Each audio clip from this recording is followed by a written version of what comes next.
Thanks for coming. We're here for the ADP meeting for October 19th at 1 p.m. First on the agenda is to welcome to the Squamish Nation traditional territory.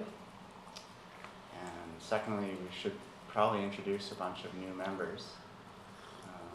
New and lost some people, but there's lots of new faces around. So let's do a round table of introductions. Shannon, do you want to start? Shannon Warburton, member at large. Rosalind Doak, member of the BC Society of Landscape Architects. Dean Skalski, architect, AIVC. Ted Pryor, I'm council representative. Richard Avon Savage, chair. Tanis Schulte, member at large. Pam Prinzelbein, UDI representative. John Jervis, member at large. Sarah Tippler, accessibility consultant. Chris Hunter, architect, AIVC, member at large. Susan Stratus, I'm a planning consultant working with the district. And I'm Jonas Wondishkis, I'm the director of community planning of the district. Great. Okay, we have adoption of agenda. Today, ADP, motion to adopt. All in favor? Good. Who was the second one? You can split it between Sarah and I. Sarah.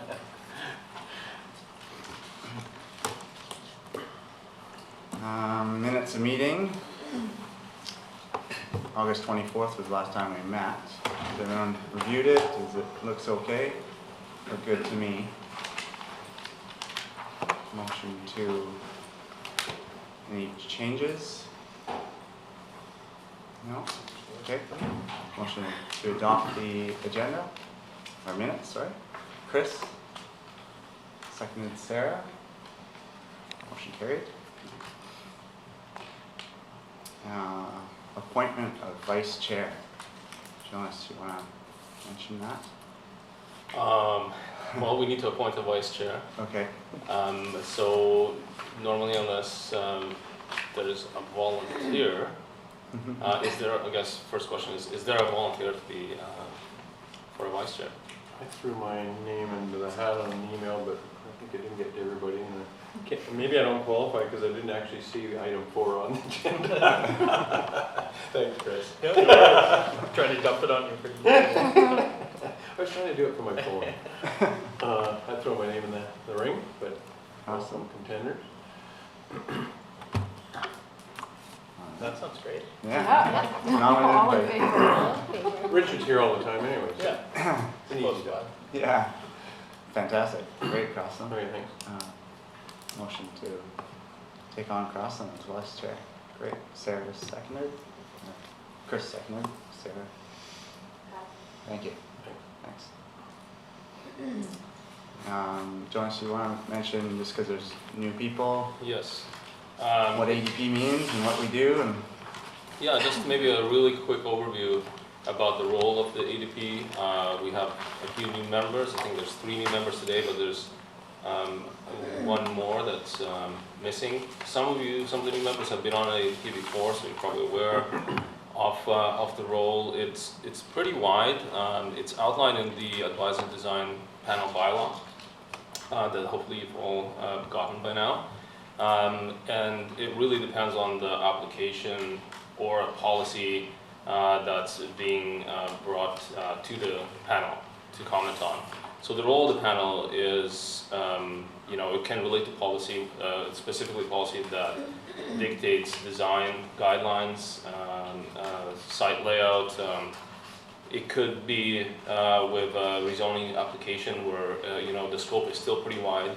It's about siting and it can be about land use as well as building design. And then we have applications like development permits that the scope is pretty specific and pretty narrow.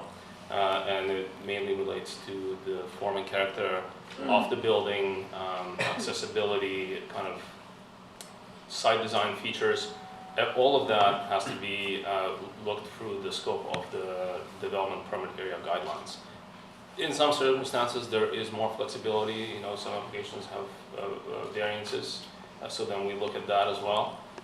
And staff will always try to define the scope when we're presenting an application to ADP, and we'll try to highlight the kind of areas that we're looking for advice on.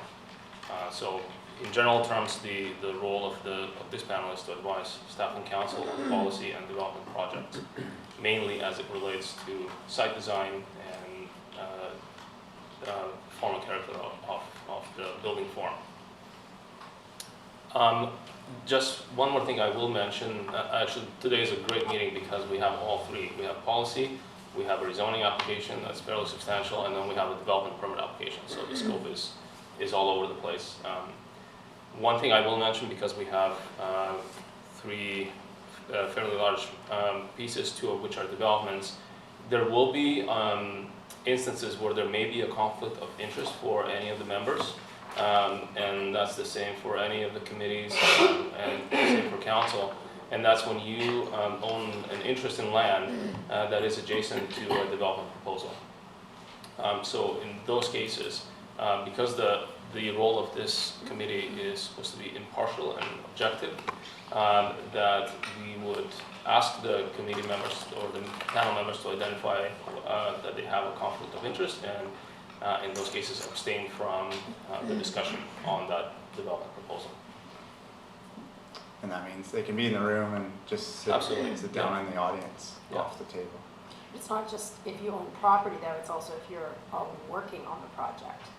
Absolutely, yes, Yeah. you're right, absolutely right. So if you are working on the project, some of the panel members would be in the role of presenting to ADP, and that's fine. We've changed the rules last year where your panel members are now allowed to present to the ADP, but not be part of the discussion or comment on it. Thank you.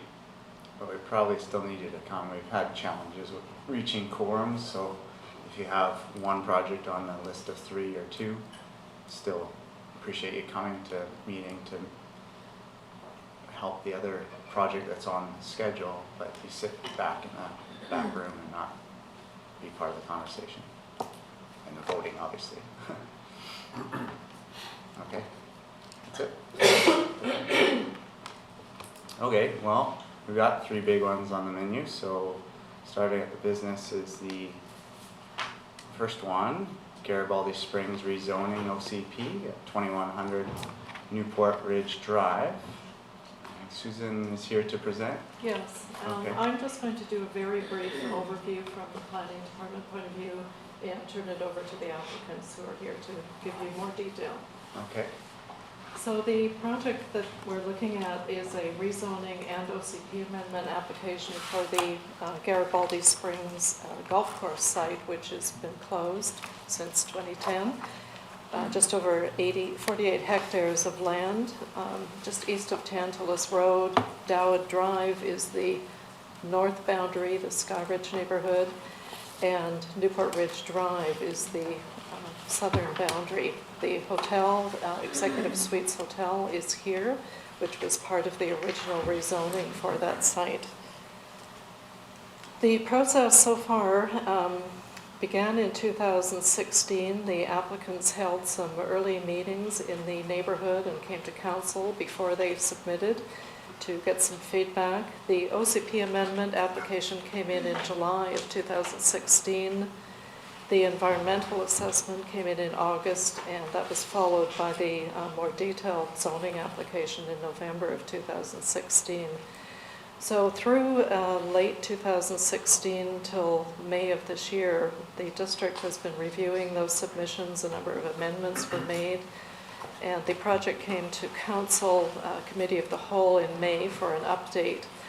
More recently, the applicants have held some community pop-up events to advise the public of the submission. And we're hoping to come forward with the bylaws in November for this project. So the project has not received any bylaw readings from council yet. I think we wanted to get to the ADP early and get feedback. So the current OCP for the site, the golf course, is primarily this Greenway Corridors and Recreation designation, which applies to greenways, riparian corridors where there are key streams and rivers It also applies to golf course sites.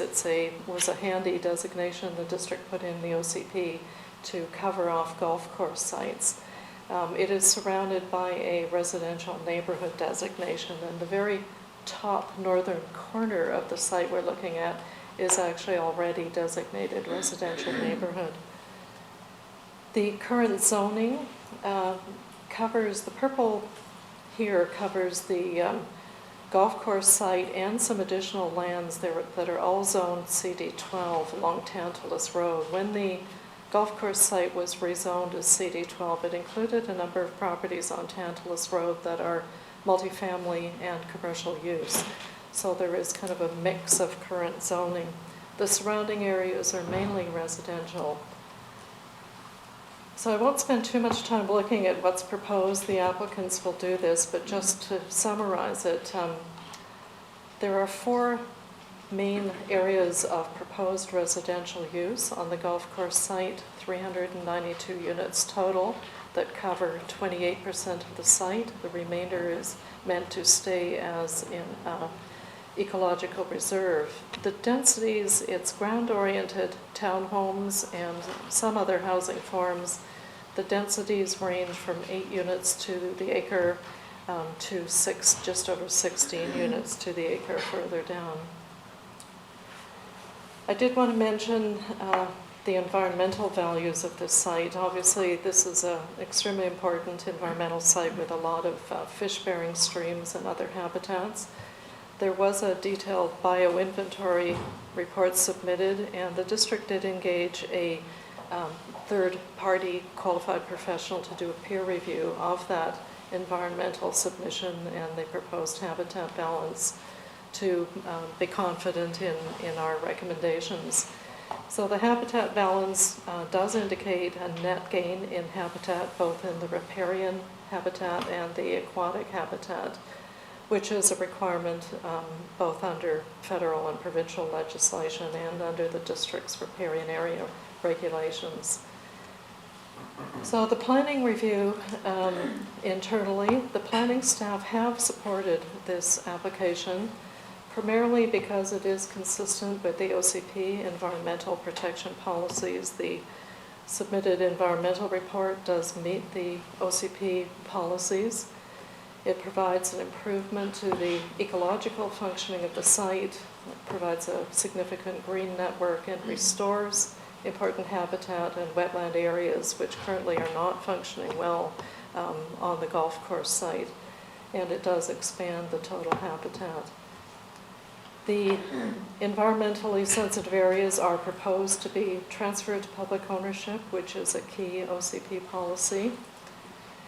The proposal also is consistent with the OCP growth management and smart growth principles. It is adjacent to existing developed areas, which means you can utilize existing municipal infrastructure. It provides compact housing forms that are compatible with surrounding areas and meets the need of the whole community, which is a OCP principle. And I would mention that we are certainly very aware that this is a controversial project, and not everyone in the neighborhood is really on board with these housing forms, but I think from our planning review, we believe it is compatible development.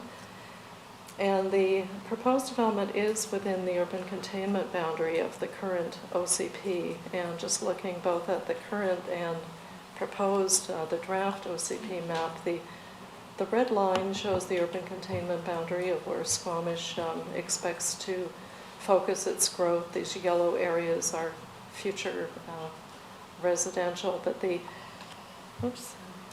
carefully. If I just note one thing, that this is, the current OSP is being developed right now, so that map may It's- change by the yes. next time it gets to council. Yes. But would it impact the site? It would not impact the site. The site, just to put it in perspective, is here, and it is primarily surrounded by existing residential development, and that is, a key part of our thinking on the position on this site. So just to summarize, the ADP input that we're looking for at this early stage is comments on the overall land use and the proposed housing mix, which the applicants will will provide more detail on. I'm just trying to get rid of this. Yep. And I'll turn it over to the applicants. Another.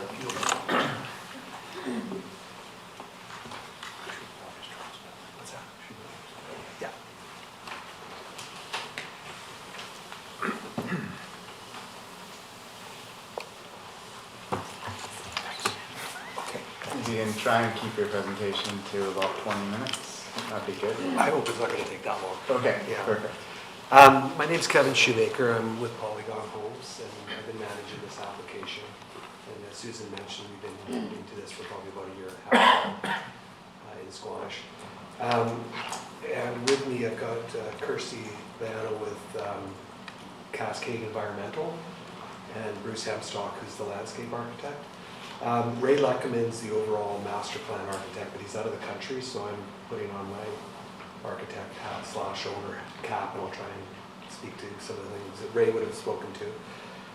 So I won't go over what Susan spoke about, other than to maybe highlight that we have had, as we normally would, have a lot of community engagement. We've had four public meetings, and but in addition to that, we've met with a number of individuals, neighboring stratas, Sorka, Streamkeepers, Watershed Society, a lot of meetings, and the plan as a result, I think, I know it has evolved a great deal. We're very proud of the plan as it sits today. It's changed very much from when we started, as we learned, what the citizens of Squamish want, what planning staff wanted. So there's been a lot of input and evolution to the plan. So just briefly, what it is today is, as Susan mentioned, it was a golf course. It's been closed for about 7 years. It's not open to the public, although the public does find their way in there. And we're not actively chasing them off, but it is a private piece of land. It consists of two major components. It's golf course fairways and naturalized area, of which a large component of that is riparian. So through the process, not through the process, right from the beginning, and that's why Kirsty is here today, this site started with working backwards. It starts with the environmental areas. They trump everything else, and then we work backwards to what would become publicly accessible park areas, and then back to housing as the remainder parcels. The basic thesis is that we are only doing active park or housing on existing fairway. In other words, disturbed areas, we wouldn't be doing any sort of forestry to create areas for park or housing. So it is, like I say, starting with ecological and working backwards. So what that looks like is about 81.5 acres that would be gifted to the district as ecological reserve, 4.5 acres of park active area, and then the remaining 33.5 acres is where the homes are placed. And I think Susan touched on it, but the ecological area will have a separate zoning covenant. It will be protected in perpetuity, and the main thing that we've been holding on to is keeping that area contiguous. So there were different schemes at different times where we're constantly in a bit of a balancing act with engineering, the fire department, traffic management, to balance access by roads, but also trying to keep the contiguous green space. So we think we've landed on a good balance where the site is accessed at the north and the south from two collector roads, and the main transportation corridor is along the back side of the site.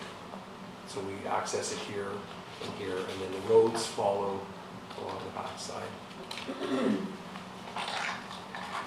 So I'll let Kirsty talk a bit about the ecology side of it. Okay. So as Kevin alluded to, the preservation of habitat and the ecological reserve is the main driver behind the design of the overall site. And there's 3 design concepts that went into figuring out how to minimize the impact on the existing habitat. So the first one is restricting the majority of the development to the previously disturbed areas of the golf course, which are mostly fairways. The existing habitat on the site is currently mostly aquatic and wetland habitat and the associated riparian habitat. So as a result, we use the riparian areas regulation methodology to determine what the footprint of the ecological reserve would be. There's a few minor exceptions to that where roads had to be widened, for instance, which I'll get into in just a moment here, that do result in minor intrusions into those areas. The second design concept was to maintain large contiguous areas, so habitat with larger ecological value and large intact parcels. So the intent was also to just maintain those as much as possible, and any compensation areas, which I'll get into again in a moment, were situated adjacent to these to add to that contiguous continuity of habitat. And the third concept was to use existing roads and cart paths for any roads and pathways through the site. So Kevin mentioned previously the roads that will be used. So there's an existing cart path right now that will be used to access, this is Lot B here, as a temporary access until the main access way, once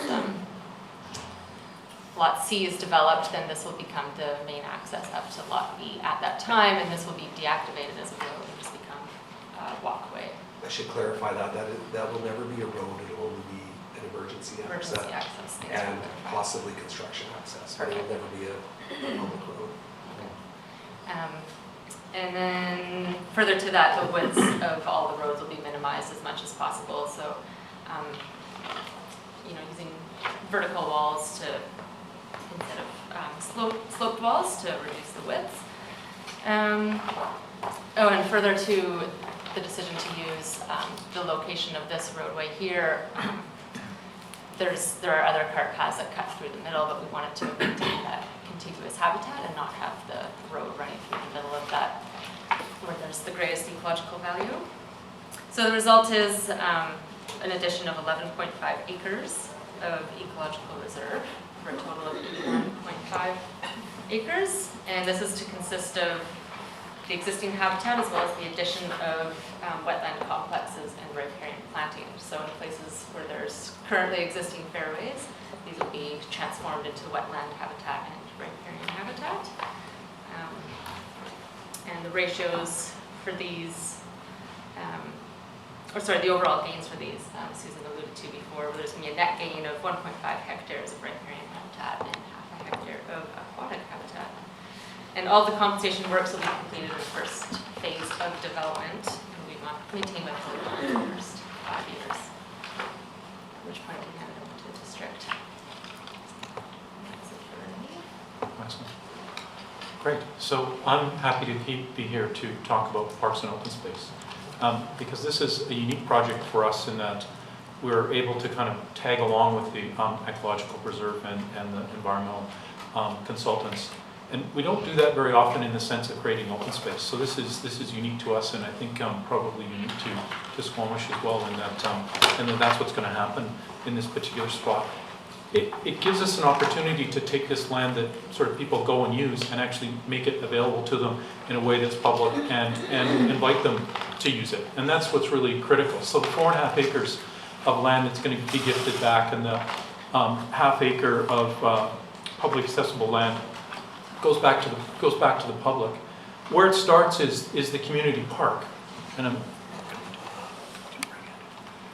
the community park, or the hub as we're calling it, which is located right adjacent to the hotel. And you may know it as the place where there's a large outdoor plaza, and there happens to be a fairway and a lake or a pond in this spot right now. And there is an existing parking lot off to the side. And we think that's a great opportunity to open it up to the public and have that main public park space. It's close to Tantalus Road. It's got great access. It's a great kicking off point to all the trails that are occupying the existing cart, not all the existing cart paths, selected cart paths. It's a great spot for activity. I'll talk a little bit more in detail about it on the next slide, but I just wanted to introduce that that's where it is. In addition to that, one of the other things that's happening is we've got a series of pocket parks, and you'll see them, they're actually identified here. There's 3 of them, and they're situated around all the various trail systems, and they provide an opportunity for passive use, for picnicking, for sitting, for viewpoints.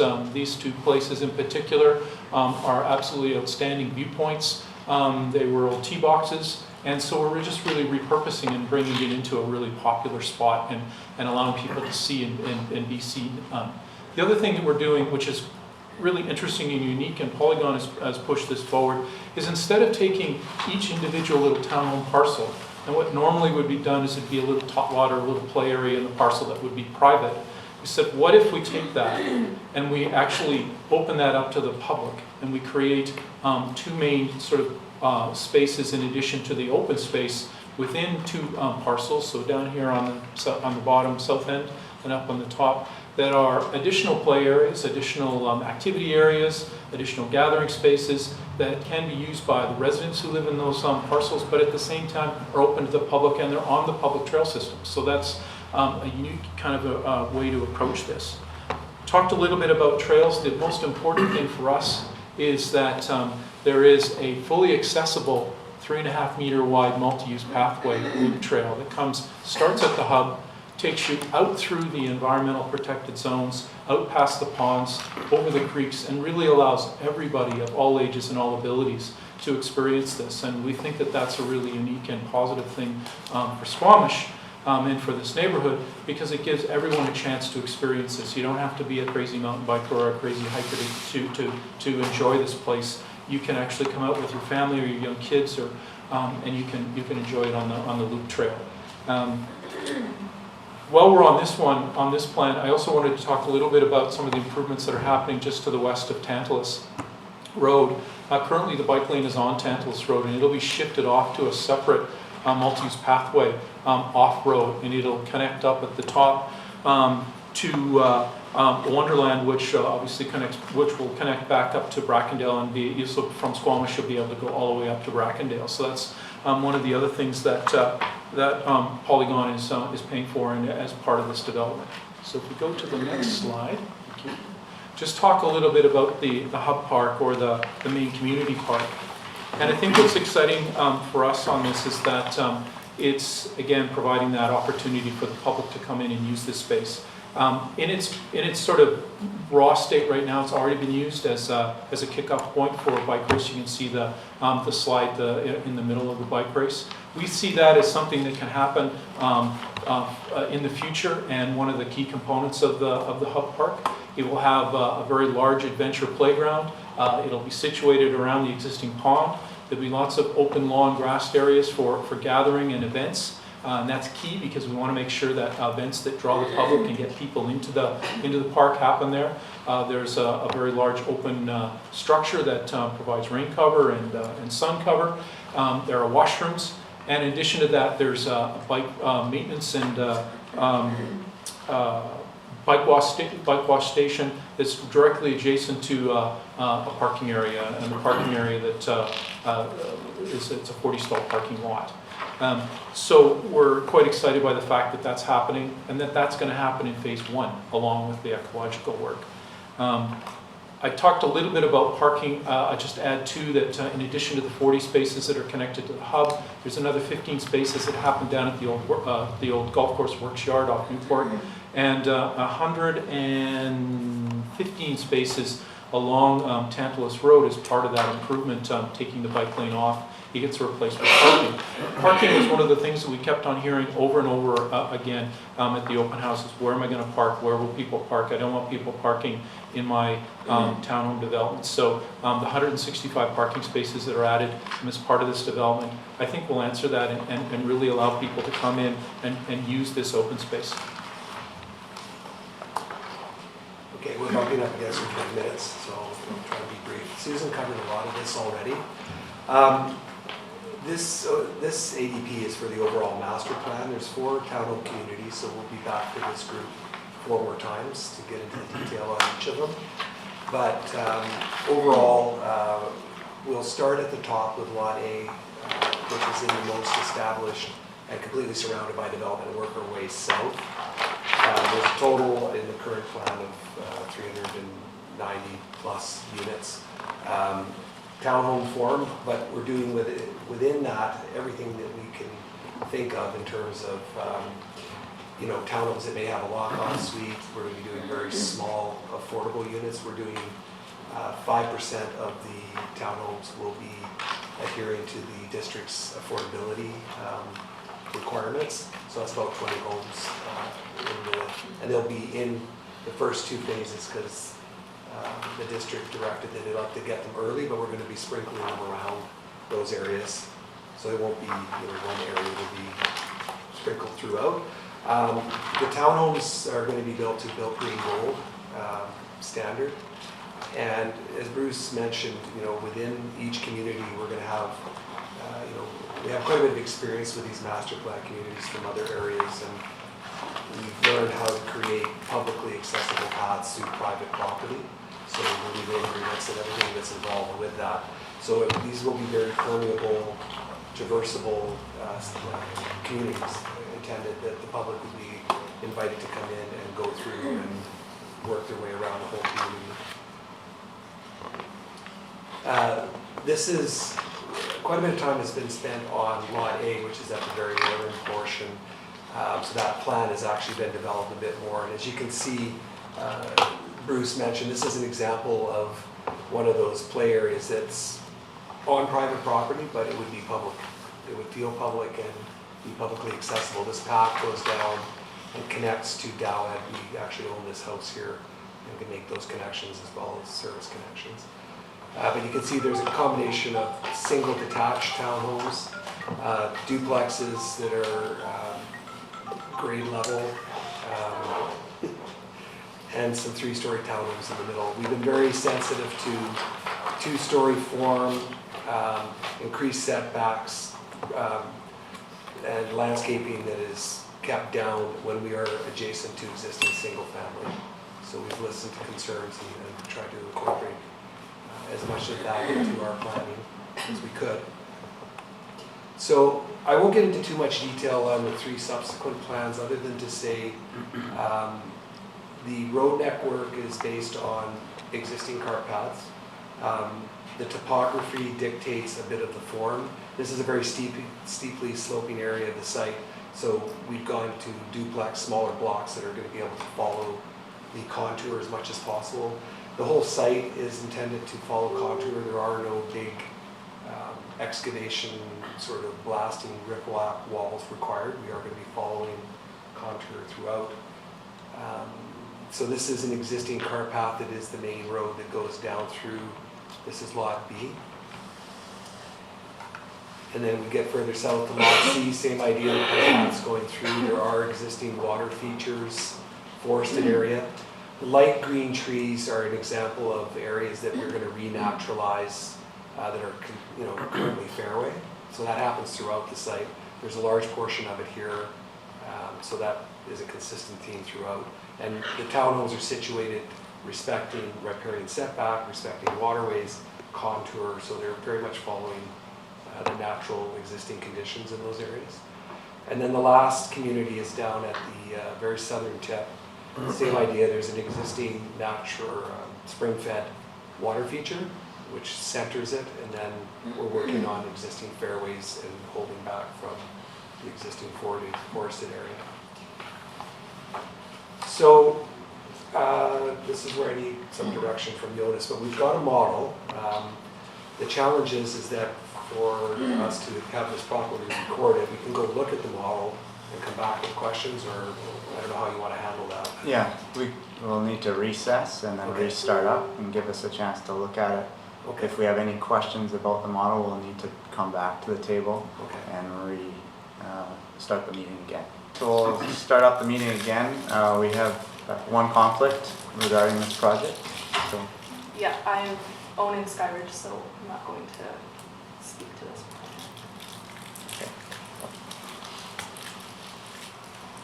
Thank you. Okay, so it's questions to the proponent and then comments. So I'll start questions.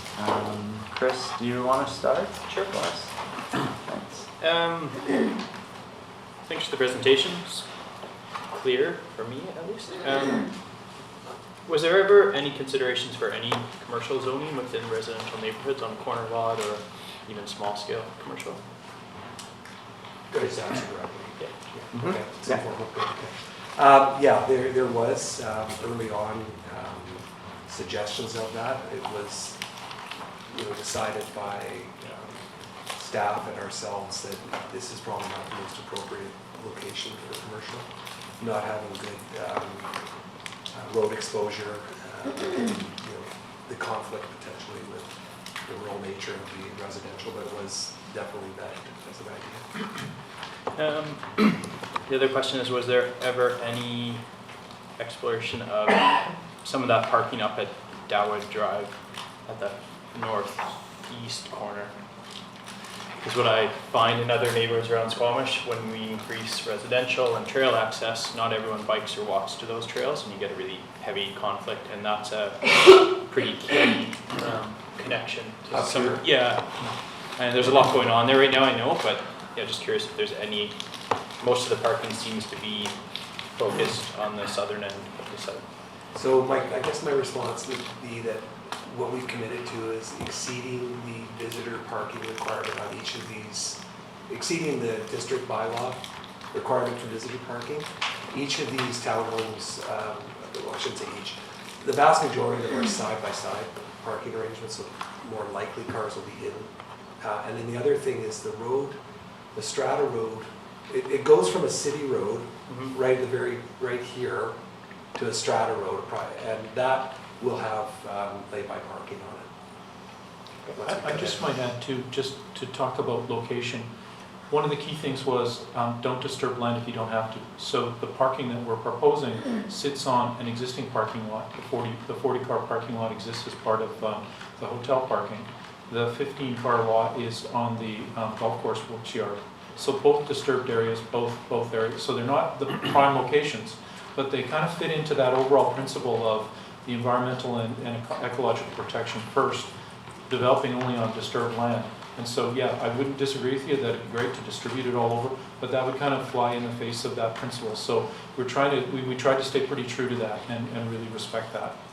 So the trail connections kind of take you up there, but the parking is not, you can't necessarily park beside the trail and then hop on the trail. Yeah.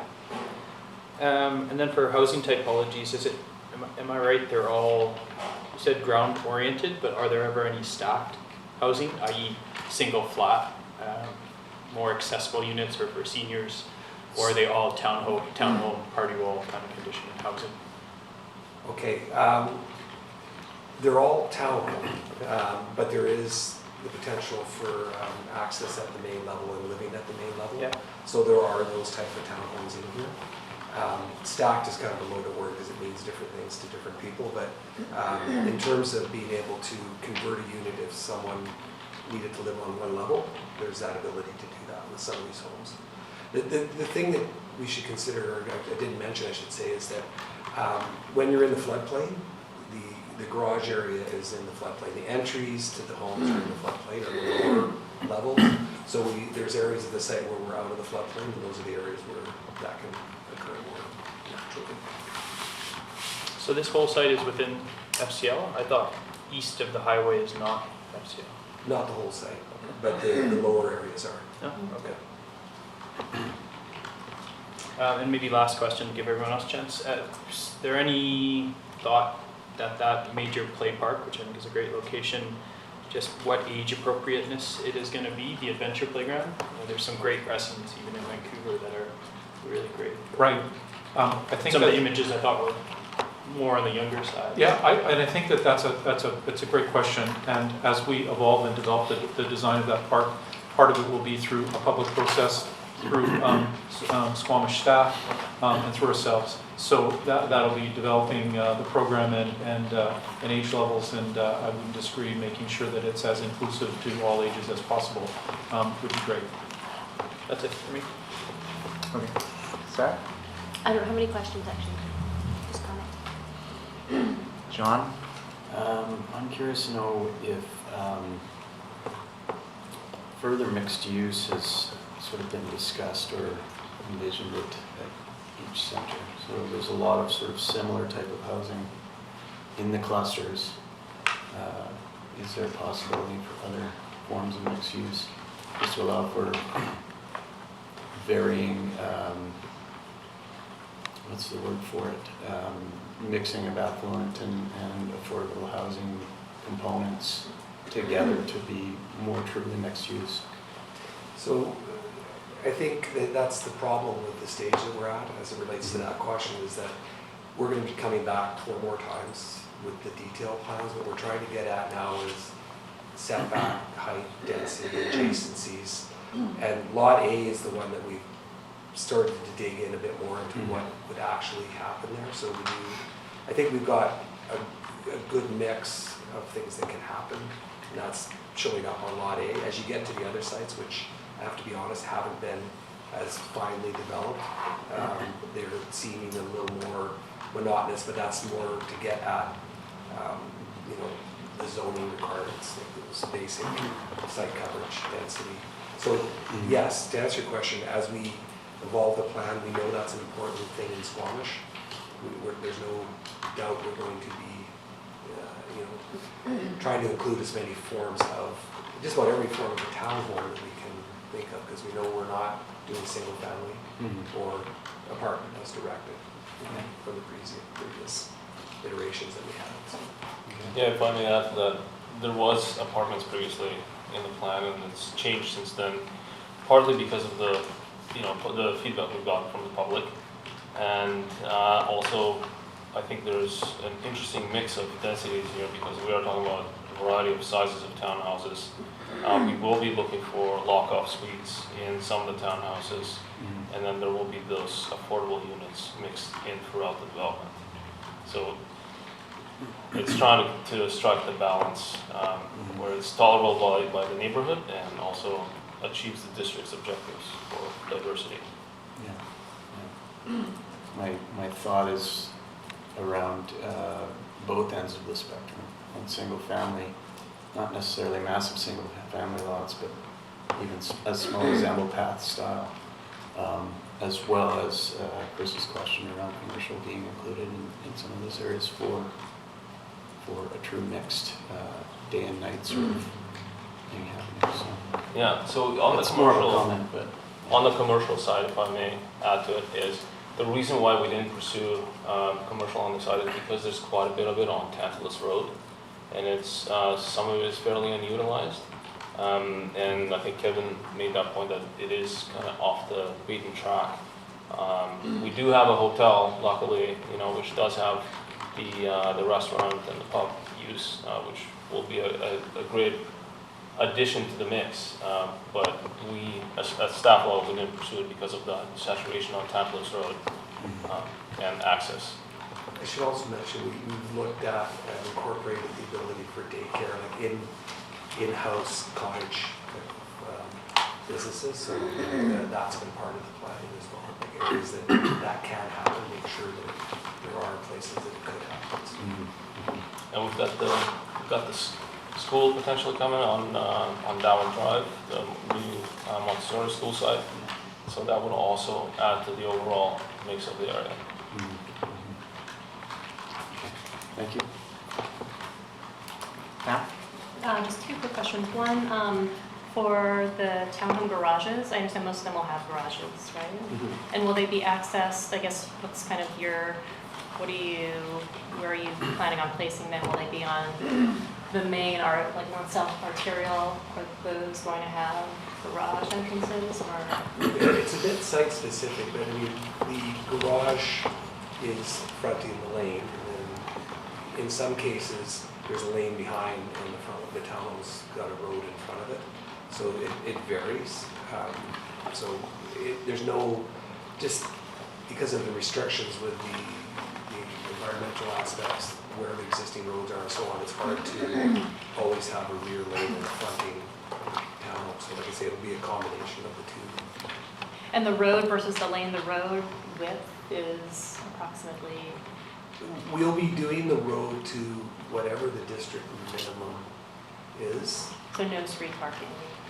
There is there is on-site parking, and in some cases, it'll take the form of what looks like a street parking, because it is a strata road. It is, and the advantage of the strata road is we're able to reduce our footprint as we go through the ecological areas. It also gives us more variety in how we do our parking. So in some cases, it'll be perpendicular to the road. In some places, it'll be lay-by. Wherever we have area to fit it in, it's going to vary. But it is, it'll be public parking along those Okay. roads. And so most of the roads, I'm thinking of like Summits View, downtown, or Eagle Wind, like the roads that we're seeing on this plan are typically gonna look like that, where they're a little bit more narrow, Yeah. lots of garage entrances off them. Yes, Okay. yeah. And we're working with the district. There is a bylaw in Squamish about the width of the driveway apron, which there's kind of a zero or a lot rule, and we're trying to say, look, for the purposes of making those greener lanes and whatnot, can we not come up with some way of having something in between so we can plant them up more properly and make them work a little more pedestrian friendly? Thank you. And then just one more question for the clubhouse, is that something that you guys are taking on, the renovation or redevelopment, or is it new? Everything that's offered here, like the playground equipment, the ecological upgrades, everything is paid for by Polygon up front, and will be done by us in the first phase. I mean, there'll be some, there's some ecological pieces that will be, for good reasons, done later, because there's no development there yet, there may be that's left alone. But yeah, everything's intended to happen with the first phase of townhomes. Okay. And then we're still working with the district as to the tenure of the clubhouse, whether they're taking it on or how that's going to work. But it is, the use of it, I think, will remain the same. And so that would come with the DP permit, with the development permit application, kind of the look of the clubhouse and any The changes clubhouse that are- exists. Okay. Yeah. Is it being renovated, or? It will be, but not for appearance. The renovations will take the form of, the lower area right now, it's just a big, high ceiling basement that the rafting company uses. So that, the major renovation will be to put in public washrooms, like I say, some sort of a maintenance area, for mountain bikes. What else we can ever fit in there? Because, as Bruce mentioned, there's still a lot more design and collaboration around what happens in the park in that building. And that's the major reno, but the outside of the building will remain the same. Yeah, it's tied to the patio with the restaurant. It's a weird property line, it goes right down the middle of the patio. So the patio is half on our land and half on the hotels. It's unusual. Thank you. 2 questions. Can you explain the phasing and timing of each of those? Lot A is first. Lot A is first. We see it depending on, as it always does, on market conditions. We see it as an 8-year build out. 8 year? Yeah. For all phases? For all phases. Okay. Which of course, if, accelerates, it may be slightly shorter than that. Yeah. Or it slows down, it's longer. So, Okay. yeah, but that's the rough estimate. And how come the temporary road access there, it'll be destroyed? Why is that not a main road coming in instead of coming up the top or supplement the top? Well, this is there's 2 reasons for that. This was always intended by engineering and planned for as the access point here. Yeah. So, and it's a road dedication. This path is adjacent to this pond, which is an environmentally sensitive area. So to get the width required for a road, we'd be pretty heavily impacting that pond area. So we're trying to keep it within the existing footprint, roughly, of the path. And the other reason is that this point here, from an engineering perspective for road access, is a bit challenging because of the proximity to that intersection, and also the grades in that location are not ideal. So to get the grades right, you'd really have to push into the pond at this north area here of the pond. So it's a bit of, it's environmental and engineering are the main reasons. And it's not probably necessary because you do need the emergency access, but having 2 access points so close to one another, I don't know. Yeah, emergency access, it essentially has to be as wide as a strata road, right? No, it can be structural. In fact, it could all be green. Yeah. As long as it's structural. So our idea is that the width that would look like a multi-use path is paved, and then outside of that is another 1.5 meters either side that is structural, but it's grasscrete or some other form. So it doesn't feel like a road, it'll feel like a path. So you know your road widths For that for road? the strata? Well, I think we're looking at the typical 6 meter for the road width, and then outside of that is our planting and parking and whatnot. Okay. That's all my questions. Thanks. It's hard to find a question. Every time I look, I go, oh, there's the answer to that one. Oh, there's the answer to that one.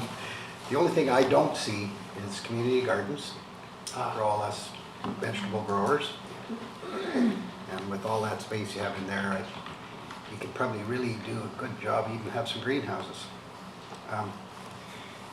The other stuff I was looking at was greener design, and you know, you've got your clause on sustainable design, and I assume in the next phase, that's when you'll show the solar streetlights and the solar assisted furnaces, or you know, all the other stuff like that, permeable surfaces. Yeah. So that'll be coming in the next phase. Well, there's two components to that. There's the things that would affect the master plan, so dark sky, Yeah. those sorts of parameters, and then there's what happens to the buildings themselves. So the buildings themselves, but you're right, they'll come in with the DP.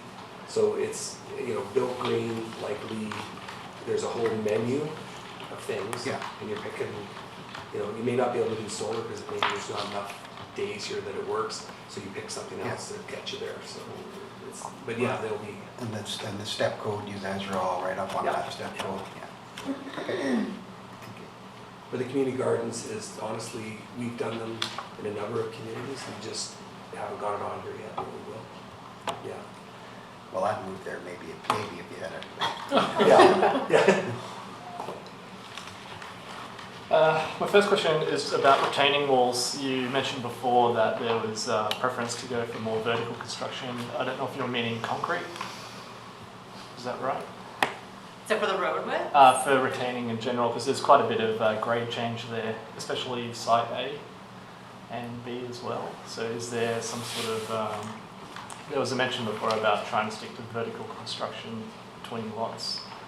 There's not a, I mean, lot A is primarily flat with 2 tiers. There's a sort of an upper bench and lower bench, but it's flat. Mm-hmm. So there actually isn't, there will be, of course, localized retaining walls as you make up grade over that whole site, but there's no large structures that we're anticipating. I mean, we're at the toe of the slope and then we're flat. So if you look at the model, you can probably not see it in the model, but there's no doubt there'll be retaining, and where, you know, structurally required, it will be concrete, but we're not anticipating a lot of that, to be honest. And then we're on the flat, we're usually on the flat, and or we're using small blocks to follow contour. Right. Okay. I'll yeah. Okay. The second thing was just about the building typologies. It mentions it's 3 and 2 stories. Am I right to think that I see on area A they mentioned 2-story townhomes? The rest of the development 3 stories then, or? Well, where we're in, there's areas on the other sites where existing grade meets FCL. Right. Yep. In those instances, with minor grading, we can then go to a 2-story because we can't have living space at the grade. Mm-hmm. The reason why we're working and keeping the FCL down is for the environmental reasons, because all of the existing ecological area is at a grade, and to build up and add, say, 2 meters of fill to the fairways and then build on top of that was going to be a very large impact on adjacent areas. So the other sites have less of ability than A and B to do ground oriented, but there is the ability to do it, and we were just looking at it. We've got a plan that shows existing to proposed, and in some cases we're only 1/2 meter out. So we'll say, look, you know, we'll taper up 1/2 meter, we'll get this group of townhomes, and then we can have living at the ground floor level. If that makes sense. Yep. So we're going to try and spread it around as much as we can. Okay, yeah, but it seems like section A is mainly 2 stories, maybe B, C, and D might have a mixture of 2 and 3 stories, is that? A is 2-story at the perimeter where it meets single family and 3 in the middle. Oh, okay, right. B is 2-story on the stepping down contour part and then 3 at the bottom. And then C and D, I would say, would be more heavily weighted towards 3 because of the floodplain restrictions. Okay, yeah, that makes sense. Also, there's a bit of a clear cut shown between C and D that goes to the Chino lands. Is that just an indicated path? Right here? Further down and to the right hand side. If you keep going to where the little circle at the bottom right hand corner is. Down Yeah, here? right there. So what that is as part of our application, the district is obligating us to provide a dedication of land for the future extension of Newport Road. But we're not building it, we're just giving them the land. Why that's a different color is that that area will actually be under a bridge. So the road's elevated at that point. So that's just to indicate that it's not going to be trees, it's going to be wetland and low growth, but it's under an elevated road structure. Right. In the future. If I may just add to that, the plan was always to connect Pia Drive off of Perth to Newport. Oh. So that's that missing connection through the Thunderbird Creek lands as they're known. All right. And I just had one last quick question. There was, so the methodology was to stick to existing disturbed areas where possible. Was there ever a consideration of looking at an alternative that might have actually worked more logically with the site plan? You mentioned that the preference was to stick to disturbed areas as much as possible, right? So, but did you ever have a look at an option where you didn't go by that path and looked at how to do an alternative? No, because we would have never even gotten out of the gate. Right. It's so, I mean, when they did the golf course, there was a whole process through the Department of Fisheries and Oceans that established basically the no-touch zones. And then our iteration creates another area like that because of the new requirements. And there's kind of a logic to where things are renaturalized, adjacent to existing, where we can get water to it. So by the time you do all of those things and put all of that together, you're left with a very clear idea of where you can build. I don't think there's too many other ways. Like I say, I don't know if we would have gotten very far coming in and saying, from an architectural point of view or site planning, this makes more sense. Roads makes more sense. We actually started with some of those ideas of better, more natural access points for roads, and it just really didn't go anywhere. Okay. The ecology trumps on this site. From a trail and open space perspective, when you look at a drawing, when you looked at the drawing or even went out there and saw how many cart paths there were, it was just a spider web of pathways. And we kind of looked at it and thought, wow, there's probably 10 times more than we need. So we just picked the ones that made sense. So to kind of go off that and use something different, it didn't even come up as a question because it was more of, I could have this one, or this one. It does all what I want. Of the 4 that are there, choose the one that works the best. We sort of had more choices than we needed, and it was about picking the ones that were the best spots. Same with the open space, big fairways. What part of the fairway do you want to have the open space, the little play area in, or the lookout, or the passive area? And you have your choice, and here's great. How does that work ecologically? Doesn't, let's move it over. So I think to venture out and look in other zones, for us, it made no sense at all for us to do that. That's why we stuck with it. Thanks.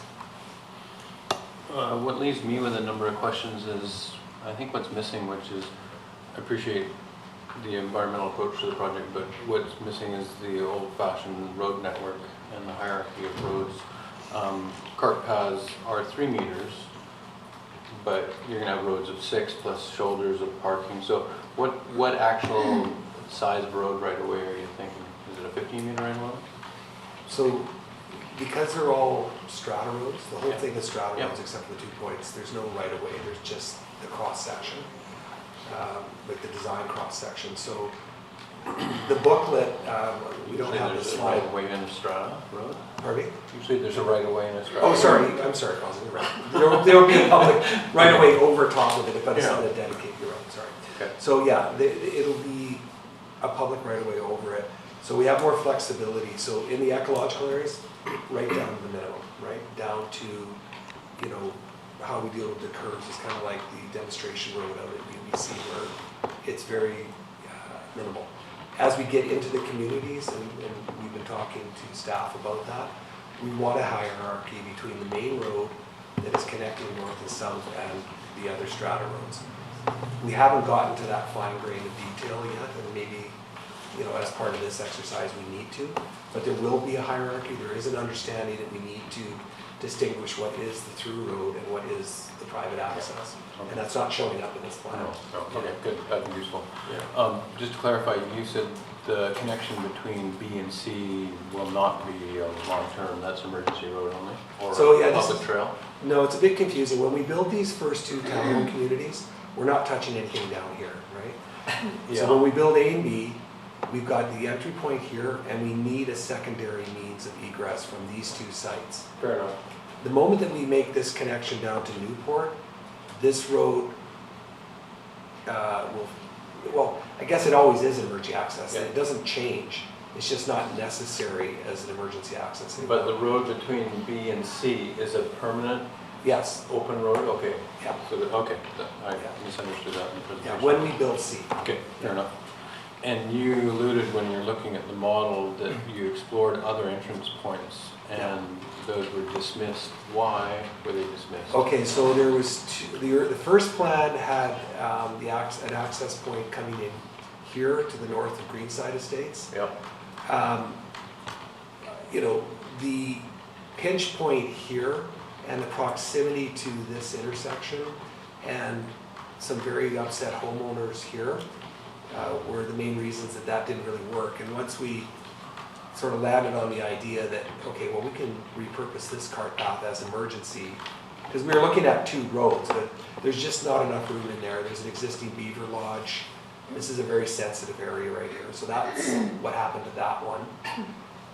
For a long time, we had this access point with a road that went through here and connected over to the north-south road. But the main challenge with that is it bisected to these two very large contiguous green spaces. It had a significant, you know, separation of those two areas. And it was felt that, you know, when we reduced the number of homes quite significantly, and we had the two collector roads north and south, the general consensus was the trade-off was better to, you know, go towards having the contiguous space as opposed to that other access point. Okay. And the last question, I guess, to Christy. Yeah. I don't see the environmental kind of constraints plan, but I'm guessing from topography and movement of water that most of the corridors, movement of surface water and wildlife would probably be east and west. Is that a fair assumption? Yeah, and then also through that area that Good, okay. just That's mentioned. it for my question. A lot of mine have been answered, but what is the timeline for completion of the community parks and the ecological reserve upgrades and basically the infrastructure that is to be created for the entire site? Like, what's the plan of when that's going to happen with the phases? That happens all up front. So that happens first. It happens with and the then completion. Our objective is to have it all complete with the first homeowners moving into the first phase. That's, you know, that's our commitment.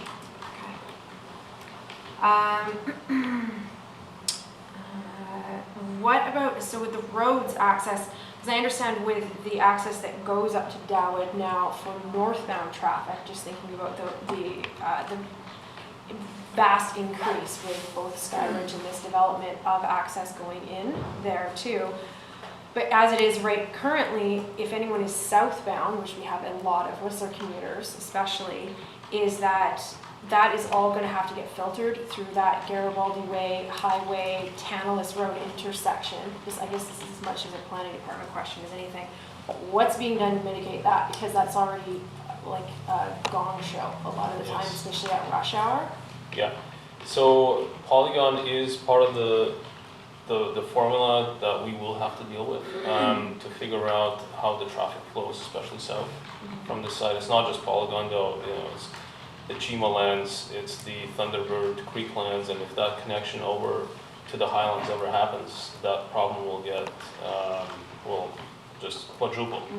So we are looking at that, and Polygon is gonna be part of a traffic study, where the plan is to identify the options that are available to improve that. You know, it is a highway, and so we have to work with the ministry, and it's extremely challenging to get access points onto this highway in Squamish because of its connection through, you know, we're being dead center in the middle of the corridor to Whistler. So that is being worked out, and will have to get worked out before Polygon is ready to build, but we don't have an answer yet. Okay.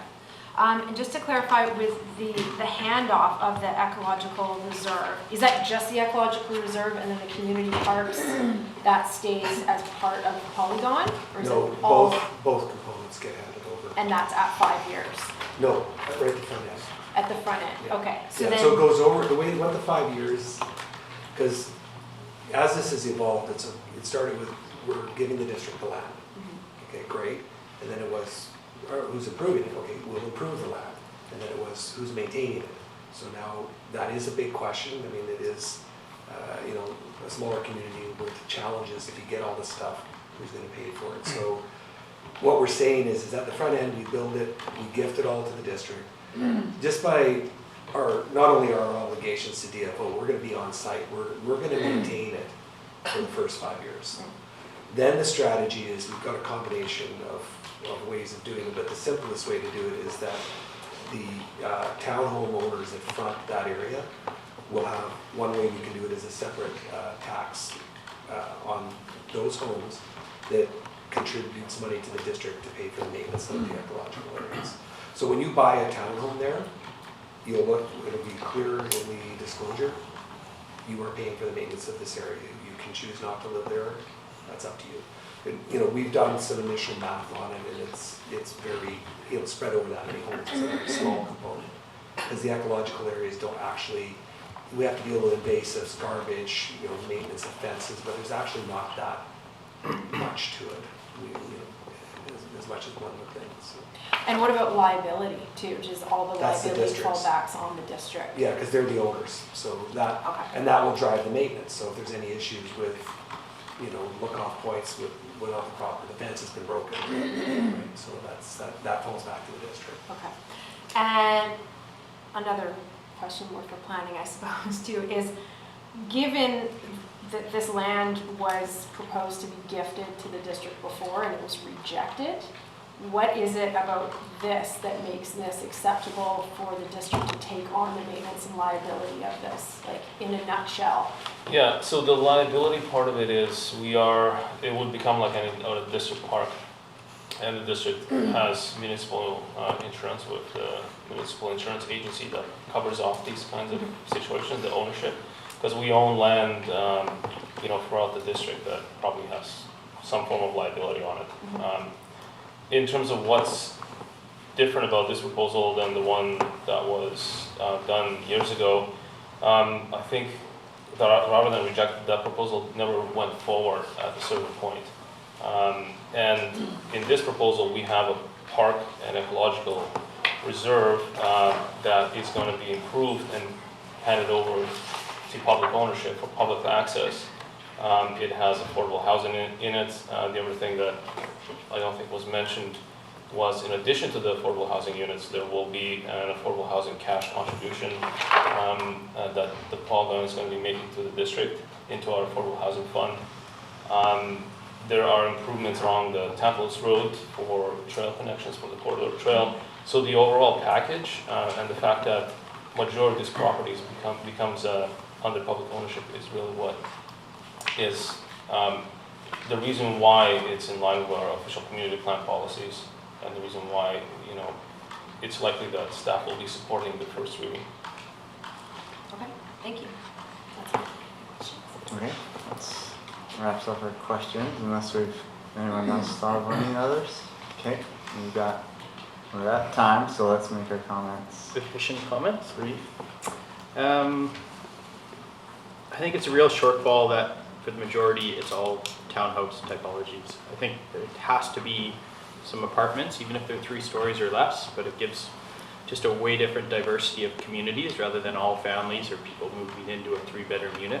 Generally is how I think these townhomes go, and that also escalates the prices as we see now, you know, $750,000 to $1 million for a 3-bedroom townhouse. So really quick, you're having a certain stagnation of what communities can be. So I think whoever mentioned the amble path, like small house typology within that, a little denser would be great. And I'd love to see, 1 or 2 or 3, 1 per zone, 3-story apartments would be great for seniors or for people who need smaller housing. I think whether you build it or not, I think there should be some neighborhood commercial zoning within this. A corner store, coffee shop, walkable, small scale. Because otherwise this supports the suburban commercial structure that we see in that Tantalus kind of mall area. So we're not introducing anything more forward thinking or that would be supportive of a small neighborhood walkable area.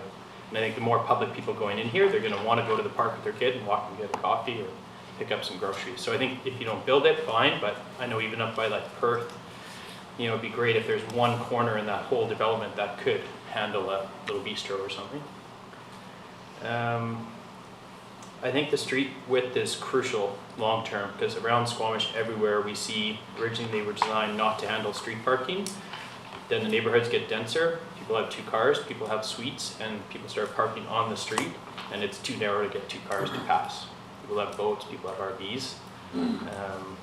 I'm up in the Highlands, and it's just, within like 5 years, all of a sudden it's a total gong show. So I think there's some real benefits to not having narrow strata streets, but having a properly proportioned street that's a community space to gather, to play on, bike paths. You know, it's not always people biking in the forest at night, things like that. So main arteries or the hierarchy that Crosland spoke to, I think is crucial.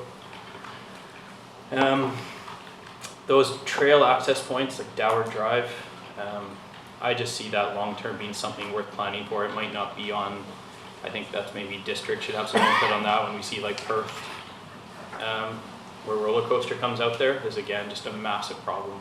People do come from out of town to access Squamish's trails and they're going to park in front of people's houses. And right now people park along Tantalus and bike up to that point, but it's full on a weekend and it's getting even busier. So I think that's a key access, and there's probably going to be another one near Chima. Those should probably be some, maybe it's on district land or the next phase, but should be discussed. I'd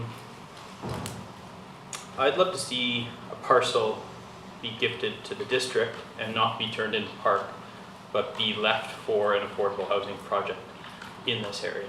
So rather than just turning everything into green and park space, let's give them a chunk that can handle, 200 unit affordable housing potentially, or give a space that has the possibility to be used down the road for something else. And we may not know what the need is now, but maybe this space, by the time these 2 easterly properties get developed, will need a community center in this space.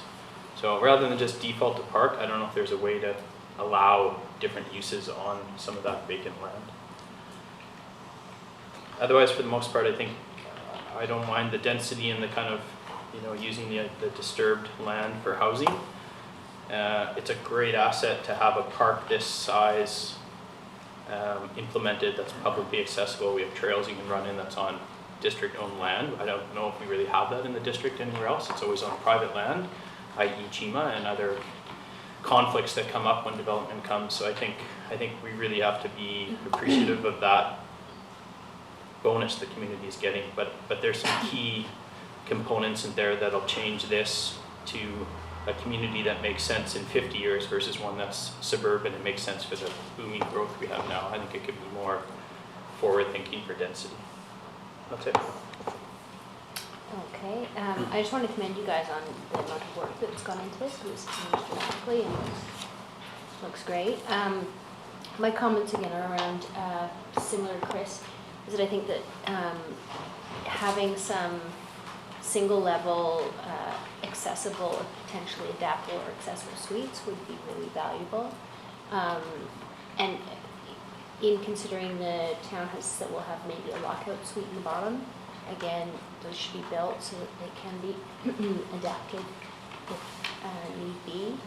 I think that you just have to make sure there's going to be some connections in some of the neighborhoods to the excuse me, to the trails.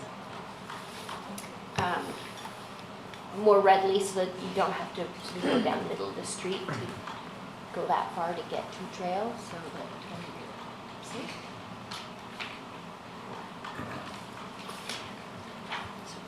Sorry. And yeah, overall, I think you've done some good work, and I think the density is pretty good. It's just the housing type could offer a bit more aging in place. Tank. Gosh, Chris basically stated all of my 4 key points, so all I can say is that I heartily agree with every single point that you said, Darren. I'll stand behind those. I go so far in the commercial, as someone whose my first primary expertise is commercial, and I have worked on those Tantalus Road commercial spaces. Unfortunately, what we've done in the past is built the wrong kind of commercial product and expected it to work, and it hasn't. And I don't see that as a good reason not to build future commercial space, which could work much better. The district right now is going through an exercise in creating this mud zoning, which I think is exactly the type of thing that we need in all areas of Squamish. Bigger, higher ceiling spaces that actually can function in many different ways.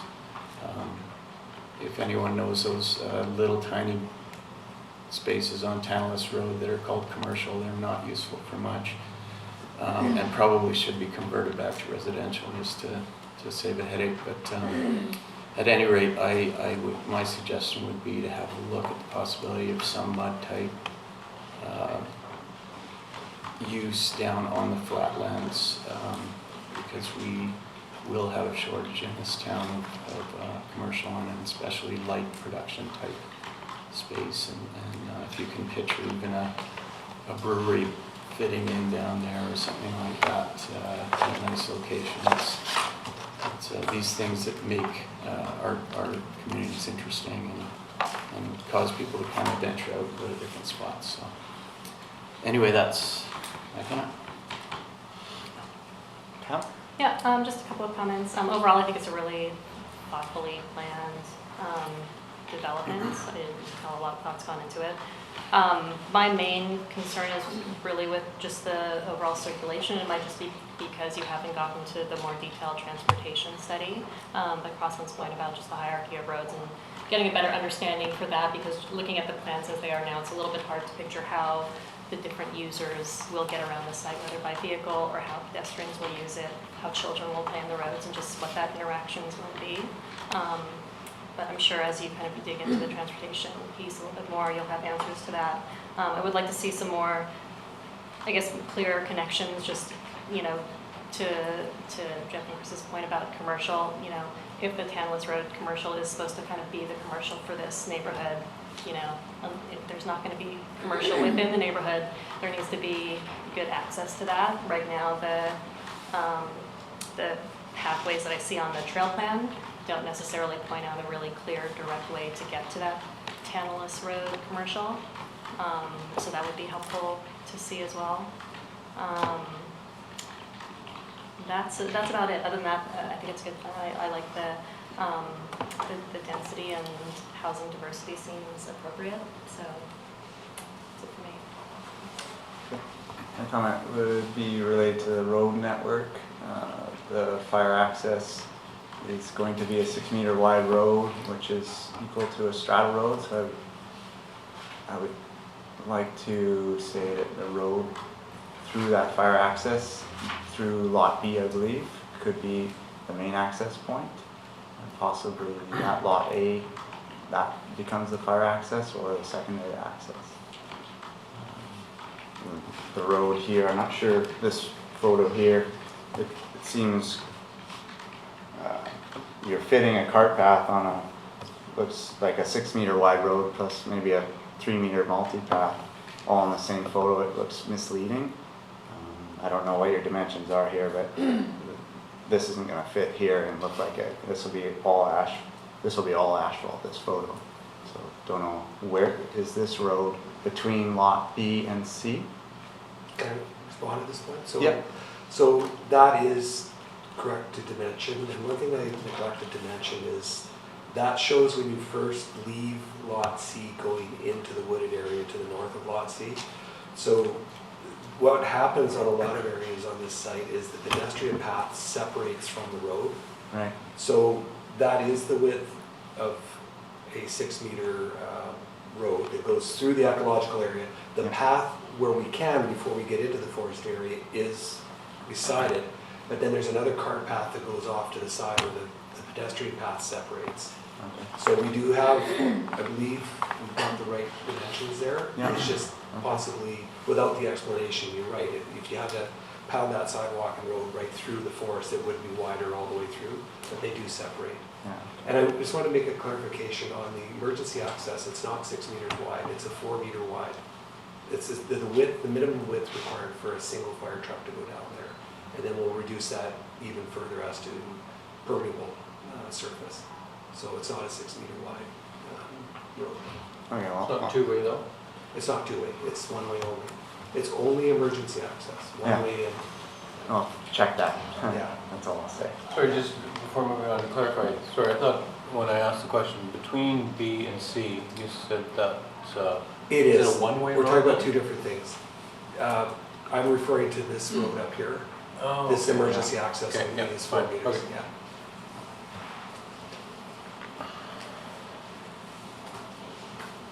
Okay, that's my comment. You done? Yeah, thanks. Good comments I'm hearing. One that I heard made me raise my eyebrows was, is there a little chunk of land left that can be left for the district? And I thought, well, you guys probably used up all the usable land, but if there is a little chunk anywhere that can be donated to the district for future whatever, I think that would be a real bonus, if there is any.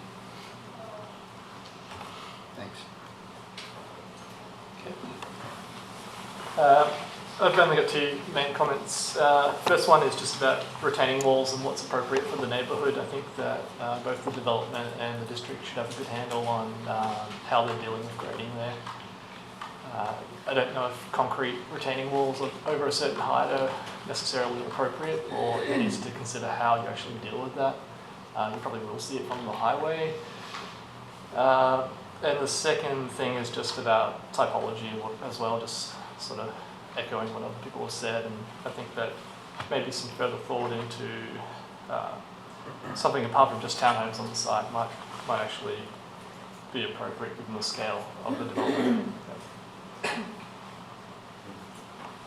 Well, I think it's very, very commendable that a project starts with environmental analysis, and so often that's lip service. You know, somebody's got a preconceived of how a project should be laid out, and then we try and kind of make it better in the report.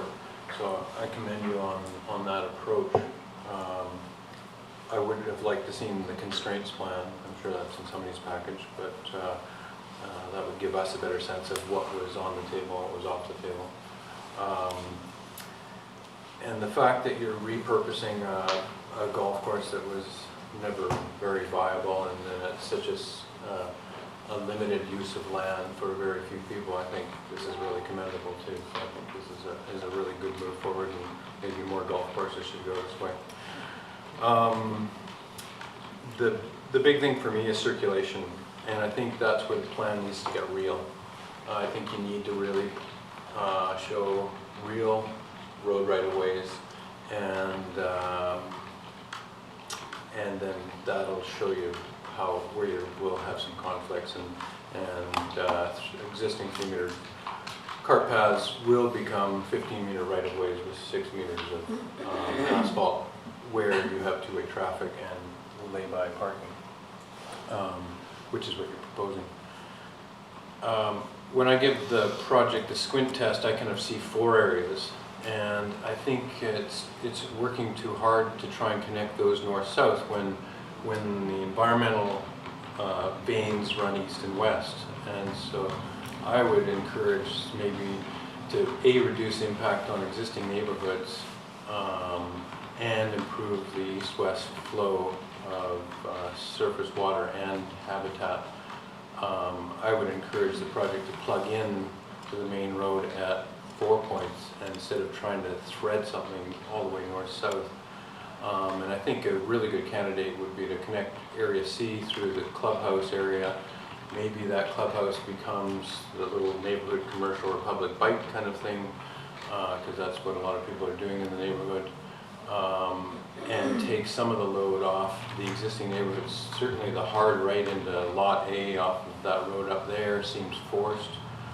There's a lot of traffic being shoved through on, sorry, is it Newport at the south? And it seems just challenging connecting those little pods together without maybe having a little more diversity or approach to Tantalus Road from the site. There's certainly lots of land next to the clubhouse that you're turning into the park that could provide that access and be the entrance into the development. When I look at, I think Lot A makes sense. B, when I look at it, it's just too many layers of roads. There's so many single layer loaded roads there. There's houses front and back of these roads, so it seems road intensive. And I think when you start overlaying the real widths of roads and how much driveway you need in front of a unit to park a single car before it goes into the garage, because nobody actually uses their garage, they park out front, I think you're going to find B is way too tight. I agree with maybe the idea of some diversity, a little more diversity in the housing types. I like the idea of maybe instead of turning over one of the fairways into just more environmental area, but maybe there's an appropriate one that could become public land for the district to hold in its pocket in the future. The fact that you're providing the amenities up front in phase 1 is hugely commendable. I mean, you and I worked on a project many years ago where the developer did it all up front and it was part of the marketing plan, but it got the goods on the table really early. And I think that's hugely commendable. I don't think we're going to see that in the next application.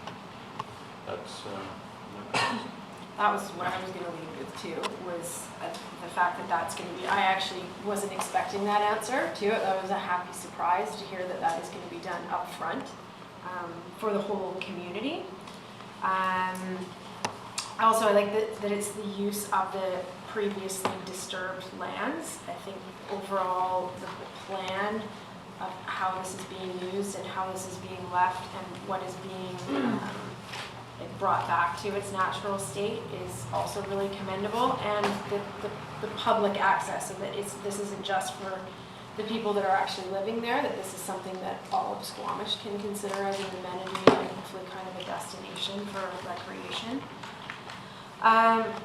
My biggest concerns really are around the access. I think that north access through A seems convoluted and problematic. I understand the reasoning behind it, but I would also encourage that somehow that there was more thought of bringing sort of midpoint access somehow into this so that people aren't having to drive all the way around. Also, in the event, having a small scale commercial space for community use would be very key to the livability and people being able to stay out of their cars, because the reality is that, you know, having to go and run to the store to grab milk at night, if this is where you have to go on a rainy November night, you're not walking there, you've got to get in your car, and it's just that much more traffic that's being pushed through, not like the surrounding community as well, not just this development. I'd really like to see integrated into the housing phases that secondary suites are included in like virtually everything that it can possibly can be, because to me, it's twofold. The problems that it solves is that it provides more potential for rental housing, which we are extremely short on, and there's not any foreseeable hope to that really in the future. But also it makes what might be a $750,000 or $1 million townhouse just that much more affordable in terms of people getting mortgages, but also in the ability to go in on it with family members, to be able to have retired parents living in a suite. Like, a lot of people are actually getting access to owning homes now via this method, but it takes it being planned right into the building to start with. So that would be great to see. That's all my comments. Okay. We have a vote. Oh, just one point, can I just, Jonas, Yes. right up at the north there, that road that has that intersection, that road is meant to carry on all the way up. That's right, yeah. that So when one. we see it here, it kind of looks like it comes to an abrupt stop, but that is a main collector that's going to carry on all the way up Into the Highlands. into the Highlands. Yeah. Okay, so we need to vote for this. Get a summary on what the comments are? Oh, sorry, can I just add one question in there, just on the record? Or, sorry, one comment. It was about the Garibaldi Way Highway Tantalus intersection, that is greatly addressed, because it already is a big problem, and that with all the development that going on, including the extra traffic for this, that needs work. Okay, so yeah, we can summarize, but let's, yeah, I did write them down. Comments were on form of housing, mixed use being apartments, some single level, a small commercial area being considered in this area, the road network plan be revisited, and potentially more points to Tantalus Road. Higher ceilings for a commercial space to make that usable in multiple forms. The road width be considered with parking. Transfer a usable chunk of land to the district. Retaining wall design needs to be considered, not just vertical concrete walls, but something that's more interesting. Circulation plan regarding the road network was another comment. What else have I missed? Adaptable units. Adaptable units, incorporate possible secondary suites into some of the homes. Yeah. Well, it's specifically around the bathroom, so I mean that's the footprint of your bathroom is going to decide whether or not it's going to work at the end of the day. The trail access. Trail access And points. parking and down drive. And parking at Dalla Drive, and then we're looking at the intersection at Garibaldi Way and Tantalus. Yep. Is it more diversity in housing type, or was that what you said first? Okay. That's pretty good? Yep. Okay. So that's our comments. Now we should vote. A is ADP supports the project, overall land use concept as presented. B, ADP supports the project in general and like the applicant to work on with staff to resolve our following recommendations. C, ADP supports the project in general and would like the applicants to resolve those recommendations and return and present again. Or D, the panel doesn't support the project as presented. I make a motion for B. I'll second that. Sarah, motion B. Shan, seconded. Discussion? Discussion on that? I would, sorry, go ahead. I was just hoping to make a comment here, and I'm just, tell me to be quiet if I'm being a troublemaker, but just the wording of this, we're asked to comment on the overall site planning and the proposed mix of housing forms. Yet the wording in the recommendation is we support the project, which is a very broad sort of thing to say. Perhaps the words project and should be removed so that we panel support the overall land use concept as presented would be more appropriate. Fair enough. All right. Okay. To begin the discussion, my sense is it's a pretty significant project. It's surrounded by some debate. And I think there's a number of really significant points that we've made. So I would think that this one actually should return to the panel, and I would not support item option B. But that's my thought. I would support C. Yeah.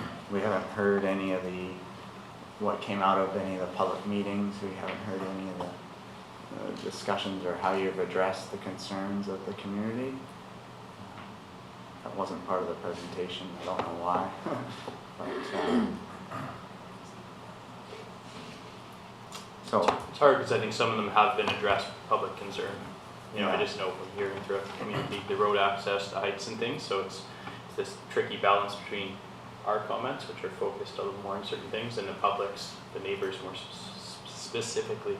So I'm not sure. I would second Crosland's motion, because I think the information, especially pertaining to roadways and access, is crucial for the long term, and I think we, you know, that maybe hasn't gotten the attention it has needed. Just for procedure wise, I don't have a motion on the table. Yeah, sure. Yeah, the motion we have is to support and leave it with staff. yeah. So let's vote on the motion for B. So all in favor of B? Sarah? Just me. Shan? Opposed? Okay. Fails. Motion fails. So Oh, you're talking about loud mouth speaking at the beginning. I would, although I think it's an amazing project, and I think it has enough things that need to be addressed, I would vote, or make the motion, we adopt motion C, support the project, and would like it to return based on our comments. Support the land use. right. Any second? So C, second. Dean? All in favor of C? Opposed? I'm not opposed to it. Yeah. Do I have to vote now? You do have to vote. I do Yes, have to we vote. did come across that. But can I vote, Recently. because I would support either B or C. Do I have to choose a side? You have to choose a side. You can change your mind. No, I think, you can change your mind. Yeah. You can vote for it. We're voting on one motion, so Yeah. we can vote Yeah. for it. God help us if you can't change your mind. I would support C. Okay. So, Is that the only one opposed? C carried. Yeah. Thank you. Thanks for the presentation. Okay, we're back in action. Let's start the next business item, which is DP 474 Phase 1 Townhomes, Waterfront Landing at 1500 Highway 99. Again, we'll try to keep the proponents to a 20-minute presentation, and it gives us a chance for hopefully 30 to 40 minutes of questions and comments. So, start your presentation. Thank you. Good afternoon again.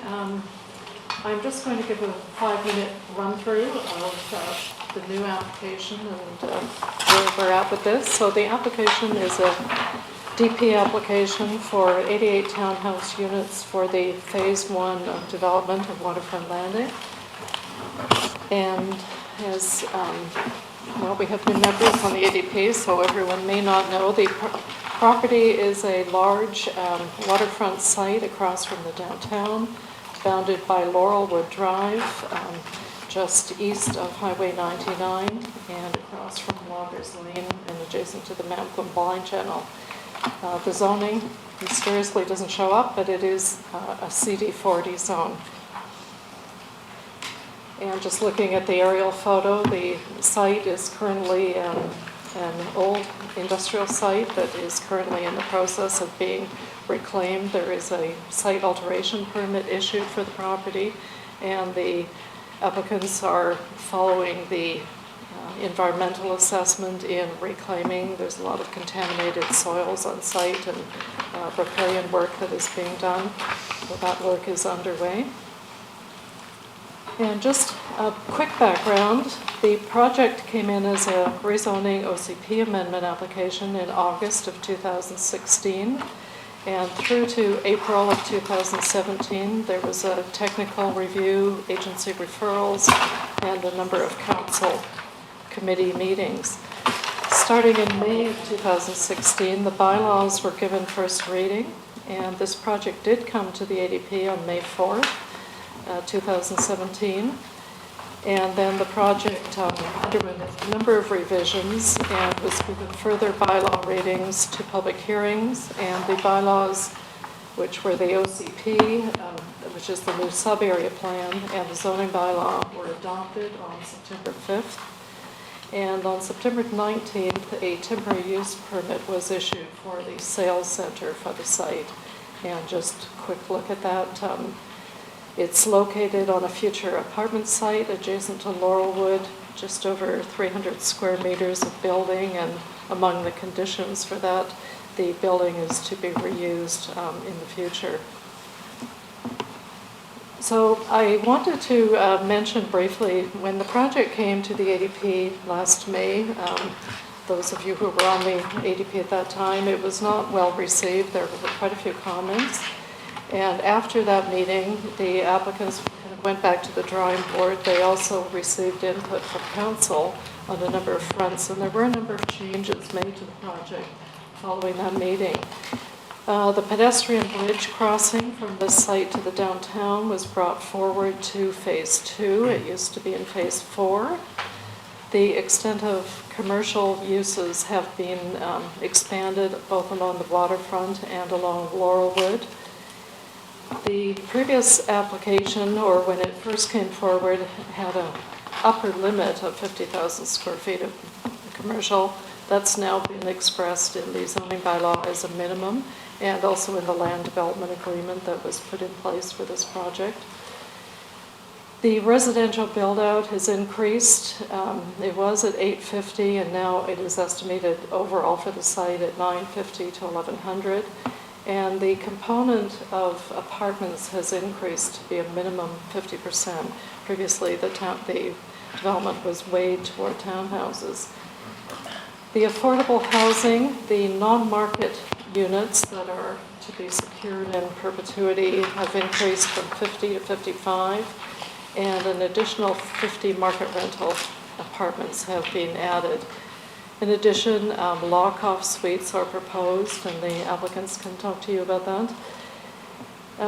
Additional higher density housing south of the Marine Village on the waterfront has been added, and along the bluff, 3 apartment sites, which were previously townhouses.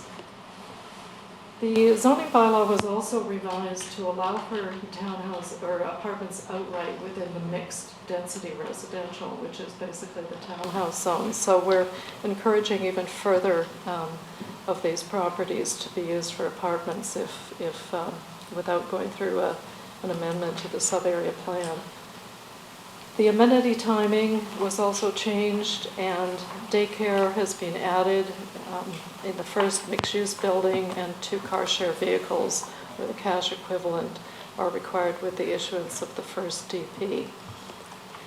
Public parking was another suggestion that came from the ADP, and that is also now a requirement at the waterfront parks. The exact location and how many spaces will be established when the park design comes forward. So just looking at these on the sub-area plan, the map on the left shows you the sub-area plan land use at the time of first reading. On the right shows what happened at second reading. So the first bubble I've just circled shows how the commercial mixed-use buildings on Laurelwood were extended, basically doubled to go right down adjacent to the waterfront park. So there may well be coffee shops, whatever, adjacent to the park.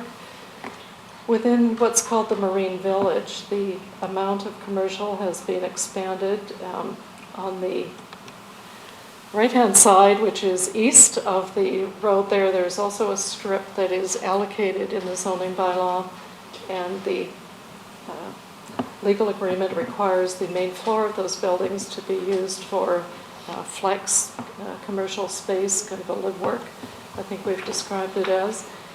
What was previously townhomes along the waterfront has now been changed to apartments, and there is a minimum commercial requirement also adjacent to the southern waterfront park. There are 2 additional apartment sites located up against the bluff on the property. So there were those changes made, and I wanted to bring that to the attention of the ADP just to recognize the comments that were made at the previous meeting. The DP application that's in front of us today does just deal with the Phase 1 townhouse units. It doesn't deal with the overall site. Staff have looked at this application and basically do support the application. It is consistent with the CD40 zoning, and no variances have been requested. Our review of the project against the DPA 10 guidelines indicates that it does meet those guidelines, and we are seeking the ADP input on the form and character of the Phase 1 development in relation to those DPA guidelines. So I will leave this to the applicants at this point.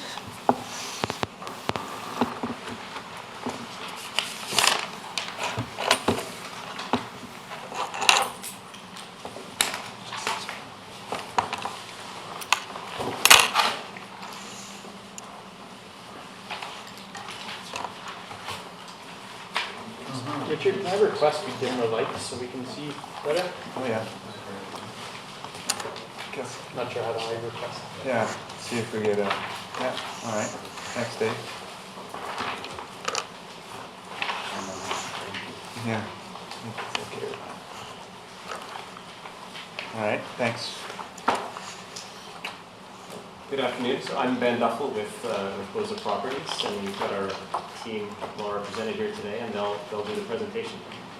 Mark Blackwood with Acoustics Architecture, Robert Barnes with Landscape Architect, PA, and we've got Emma Connell with E3 Eco Group to address any sustainability related issues we may have. So with that, leave it to Mark. So thanks very much for your time today. Just to kind of dovetail into Susan's initial conversations, I'm going to start a little bit sort of high level with kind of the waterfront landing development as a whole, just to sort of give us a bit of context, because I think it's important to kind of understand how the proposed Phase 1, what we're calling the Laurelwood neighborhood, fits in with the overall community. And the presentation follows what's included in your pamphlet or your bound package there for convenience. So in general, sort of the vision is that the Laurelwood neighborhood is going to fit into this mixed-use kind of complete community that's being planned at Waterfront Landing. As many of you know, it's sort of a large project, about up to 1,000 units, like Susan mentioned, set in the context of a mixed-use neighborhood. And you can see in the rendering there with also kind of visions for pedestrian bridge kind of extending off the foot of Victoria into the development. The land use plan, just to touch on that again, you can sort of see kind of the mix of uses that are going to be happening throughout the Waterfront Landing project. Kind of a real kind of landing area here, mixed use neighborhood, marina, surrounded by kind of more low-rise residential, and then getting up into more high-rise residential as we come up against the bluff along Laurelwood, and further along Laurelwood as we come back down towards Manquam Channel, and then kind of a significant park dedication that's going to be located along the channel as well. So the community as a whole is going to have a lot of opportunity for a whole diverse mix of uses. And from a residential perspective, also the inclusion of both rental and affordable housing. If I just actually go back, so to put us into context, the application we're looking at today is Lot 1 right here, adjacent to Laurelwood. To understand Lot 1 and sort of how it connects to kind of the greater waterfront landing community and also the Squamish as a whole, like I mentioned, there's a pedestrian bridge that's planned at the foot of Victoria, and also a new overpass planned off of Highway 99 to gain access to the site. And then at a slightly more zoomed in scale, if we look at Lot 1, which is in this location here, we've already began to sort of map out how Lot 1 will connect with the greater community, both from a vehicle perspective, with this kind of main road spine that runs what's just named Road A at this point, connects from Laurelwood to the waterfront landing area, and then sort of tertiary roads that kind of connect the community together as well. Also a looping trail that wraps around the entire community as well, which will become kind of a main arterial trail network to kind of circulate throughout the neighborhood. And then also tertiary trails which connect the various neighborhoods together, both to each other and kind of also down through to the waterfront landing and sort of connecting to the future bridge and into downtown. So looking at waterfront landing, we were kind of envisioning the whole neighborhood to have sort of these distinct neighborhoods within it. And as this bubble diagram kind of explains here, this waterfront parcel here, we're currently naming the landing, is really that kind of mixed use neighborhood, slightly higher density housing, apartments, retail at grade, a boardwalk along the river, the marina, so a real kind of vibrant community there. The Bluff neighborhood, which kind of extends along the Bluff side here, so we have kind of a geographical feature to respond to there, and I think as those get developed, the architecture that reflects in that neighborhood will be of that kind of robust nature. And then we have the Channel Green, which is a neighborhood that fronts onto the park, which is a little bit more of an informal neighborhood as it relates to the slightly more informal park setting that's directly adjacent to it. And then the Woods, which is sort of this central neighborhood, which, a theme through the entire development is kind of this referencing back to sort of the industrial nature of the site and how we can use that as kind of architectural and landscape inspiration for the various neighborhoods. So the Woods will be no exception to that, both from the industrial setting that used to be here and then also kind of the rail tracks that are directly adjacent to Laurelwood as well. So the subject property for this application is what we're calling the Laurelwood neighborhood, outlined in orange. So I won't go through all of these, I briefly described them, but it's in your package. So basically a description of some of the features that maybe sort of create some identity to each of these neighborhoods. And we're focusing in on the Woods neighborhood and specifically Laurelwood. I'll turn it over to Rob just to have a discussion about open space, and then we'll circle back into the site plan and architectural character. Thanks, Mark. Just at the master plan level, first, we're proposing a hierarchy of open spaces, both public and strata. Informal, flexible use green spaces, informal public parks, play, community gardening for some of the program spaces. Mark mentioned the major waterfront park, which will include to the east kind of an informal, large, indigenous planted natural zone. And as you move to the west, more of a boardwalk promenade that is part of the village experience. So that's where you'll find your more programmed activities, your restaurants and cafes and similar retail series looking out and focusing on to that promenade. Mark mentioned that there's kind of a perimeter loop trail around the site.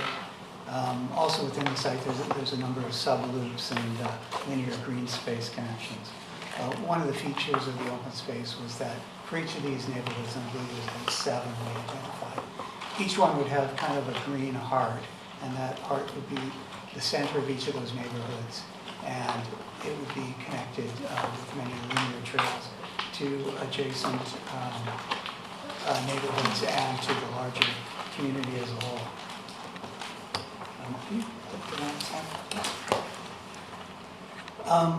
We see landscape as kind of the glue that holds this whole site together. We want to differentiate between the individual neighborhoods, but we also want the whole project as a whole to come together and reflect both the cultural and the natural history of the site. So each neighborhood will have a different level and a slight variation on the landscape detailing. But it's really the architecture that's going to distinguish those neighborhoods. As you can see from some of these images here, we're proposing that we do some unique kind of detailing that really reflects the industrial history of the site, but also reflects on the bluffs and the Chief and the Mamquam line channel. So we want to really say, okay, this was a mill site, and in the materiality and in some of the design work, those elements will come forward and contribute to creating a sense of place for this community. Back to you, Mark.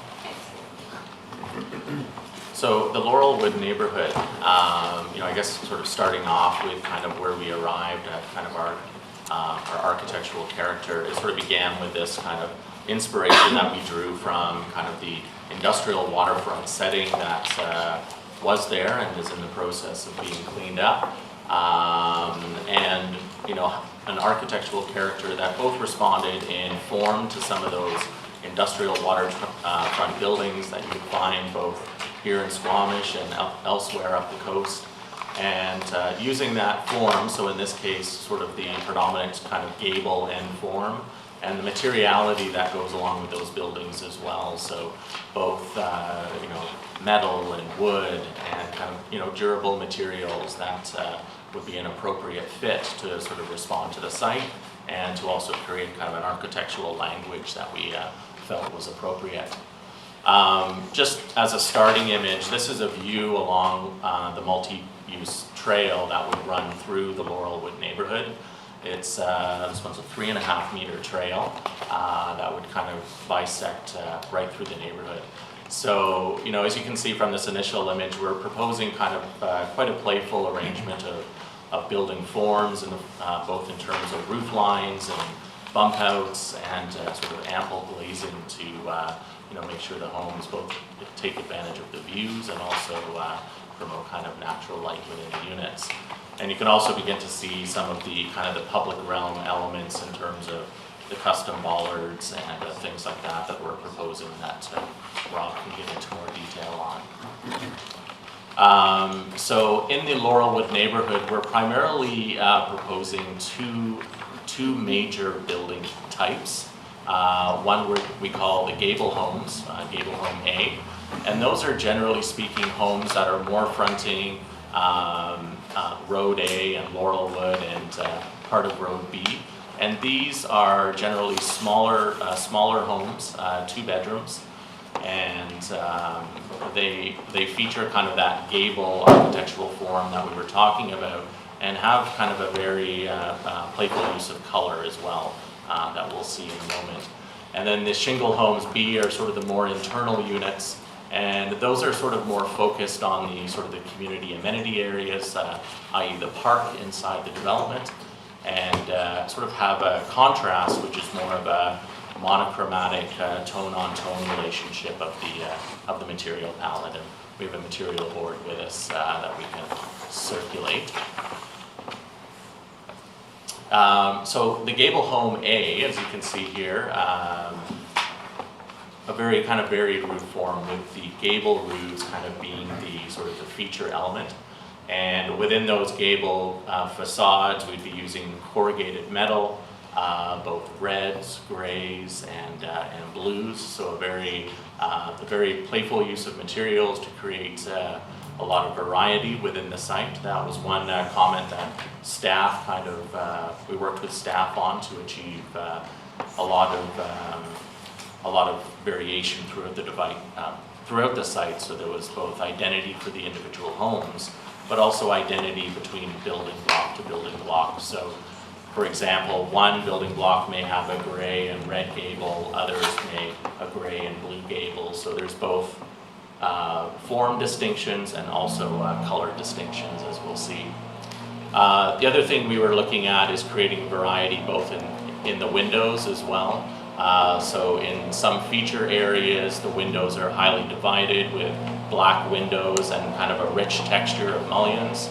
And then in other kind of more field areas of the buildings, it's a more simple pop punch-out window. Again, kind of looking at a more clean line, kind of contemporary style. Just a blow up of kind of one of the more typical entry experiences for the gable homes, creating sort of a layering of both planting and fencing, custom elements like entry gates, very kind of thin steel canopies with wood soffits below, and wood doors, with the idea of really creating these kind of warm, friendly experiences. Although some of the materials may be more industrial in nature, we want to balance that with enough warmth and kind of welcoming elements that it feels like a nice home to come home to. And then the shingle homes B predominantly feature kind of a more of a shed roof, a more monochromatic tone-on-tone arrangement, but getting some really strong contrast between, say, dark shingle bump outs and sort of white shingle bump outs. So it can create a very kind of rich contrast in the buildings, creating that sort of individuality of home, both in terms of color and in terms of roof form. And then sort of an end view of one of the shingle homes. In this particular instance, the main level is raised up just a half level to sort of a porch, and then again, the detailing of the entry canopies are kind of a powder-coated aluminum with wood soffits. So we end up layering on these kind of very rich kind of industrial details onto what would otherwise be sort of a more simple building form.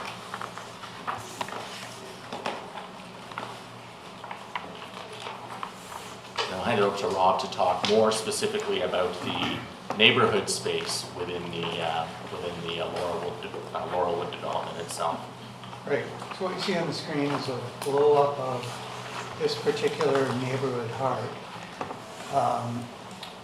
The top part of the slide, heading down towards the bottom of the slide, shows kind of a linear, quiet courtyard that really serves as the front entrances to these units. The private units come off this common shared courtyard. At the bottom of the slide, you see a sequence of informal programmed activities that should animate this space on the left. You have a play structure, and that structure is a Robinia structure. It's kind of a peeled log, informal adventure play sort of structure. We're thinking that might be in like a shaved wood, resilient surfacing, reflective of the former sawmill on this site. In the middle, you see, as an extension of that formal courtyard, there's an opportunity for urban gardening, or in this case, suburban gardening areas. There's about enough individual plots here for about 25% of the residents in this neighborhood. And then on the right, there's a small structure which would be the mail kiosk, and with that, kind of a quiet seating court where you might pick up your mail and interact with your neighbor for a few minutes. At the bottom of the slide, you can see this multi-use trail that ties everything together, and it's coming across and informally swerving up to bring you into the site a little bit. So that's kind of the common open spaces. And the next slide just shows you a bit about the private open space. What I might do is, I think the computer just skipped over.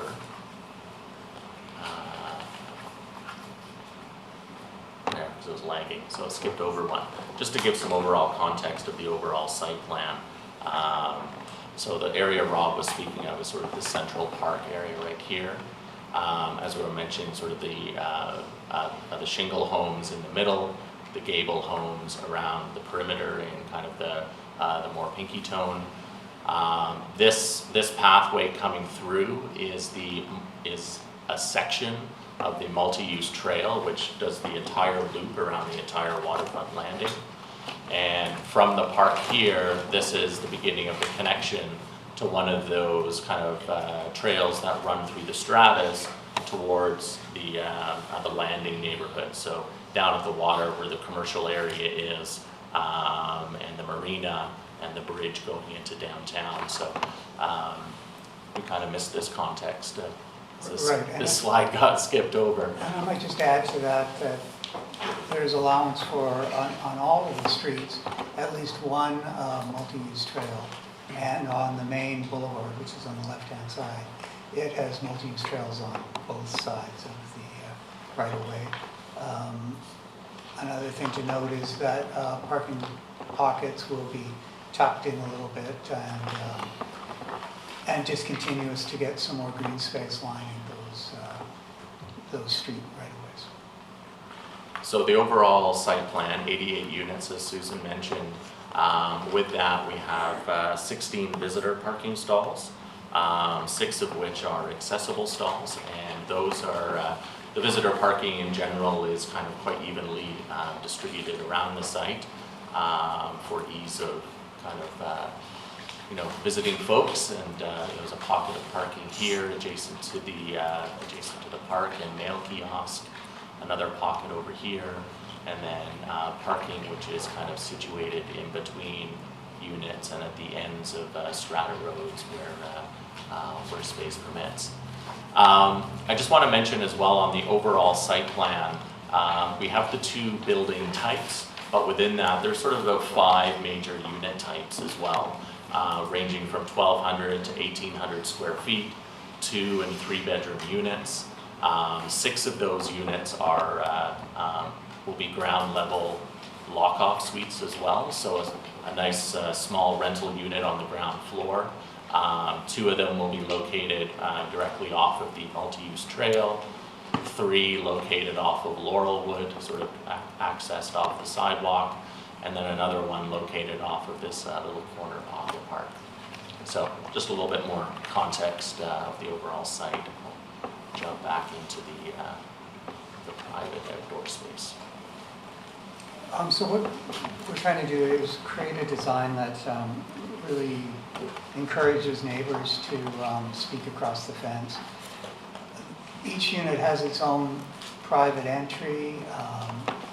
We're not going to completely hedge these things in. We will hedge between the units laterally. But at the front, we want to keep that hedge and the planting a little bit lower to go for more of a layered landscape approach, where we have a bit of a tree canopy, lower planting in combination with a horizontal fence. So you can see who's walking by, and somebody walking by can see you in your yard. We want to contain those yards and provide a small outdoor room which, is surrounded by planting but also contains a small piece of lawn. The idea that, it's nice to be able to open that front door and have your kid or your dog in your yard and contained within that space. So we have a pattern of these units going up and down the streets, or where the front door is on the mews, it's the same kind of scenario, other than the cars are removed from the equation. So there's always a front yard, and there's always a front gate, and a friendly neighborhood experience. I think that's it for the open space. These are in the package. They'll probably be a bit more difficult to see on screen, but just an overview of the unit types proposed, just to interface with the outdoor space that Rob was speaking of. Private front yards at the front of the units, and at the second level, each unit will also have sort of a private raised deck, which is above the driveway apron. So these are the smaller units, 1,300 square feet, 2 bedrooms on the upper level. Getting a little bit larger, we get into our sort of 3-bedroom homes, which is an interlock type of unit.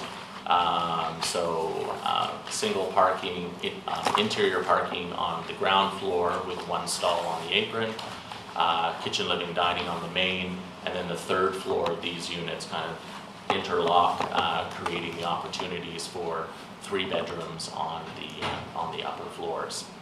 And then this particular unit here, the type C4, this is the unit which has the lock-off suite at grade. So the idea here is that be a direct access off of the end of the unit, which also has the benefit of, if you remember in the site plan, some of these units, the ends of buildings are fronting onto Laurelwood. So it allows us to create kind of front doors off of Laurelwood, so creating a nice sort of animated street facade along that edge. And this would be a studio suite with a very livable interior, kitchen, kind of dining, living area, and then sort of a 1-bedroom and bathroom layout. And then the unit above would be a 2-bedroom suite. And then the largest of the units is side-by-side parking, generous living spaces on the main, and then the 3 bedrooms on the 3rd floor. So with that, maybe I'll hand it over to Emma just to speak about some of the sustainability strategies, and then we can open it up to questions.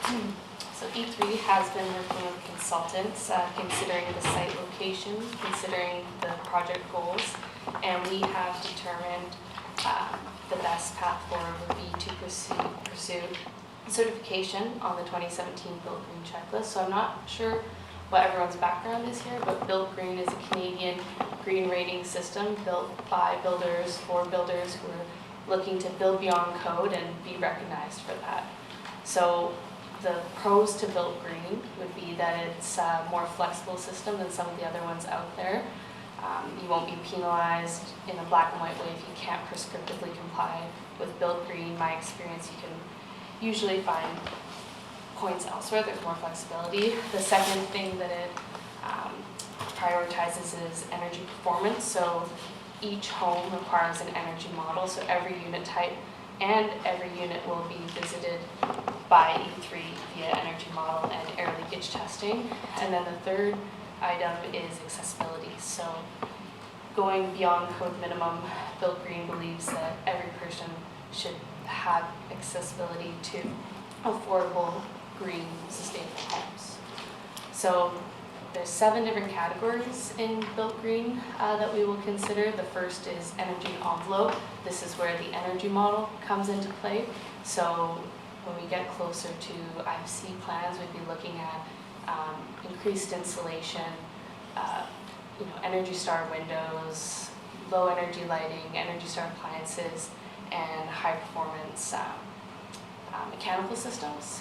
The next section is materials and methods, which has to do with selecting materials with recycled content and that are durable in a climate like this, that it can withstand local conditions and not have to be replaced as often. The next is indoor air quality. That has to do with selecting items with low VOC content, low or zero formaldehyde, creating a better, healthy indoor environment for the occupants. The next is ventilation. So making sure that the mechanical ventilation, it's doing its job and it's designed properly.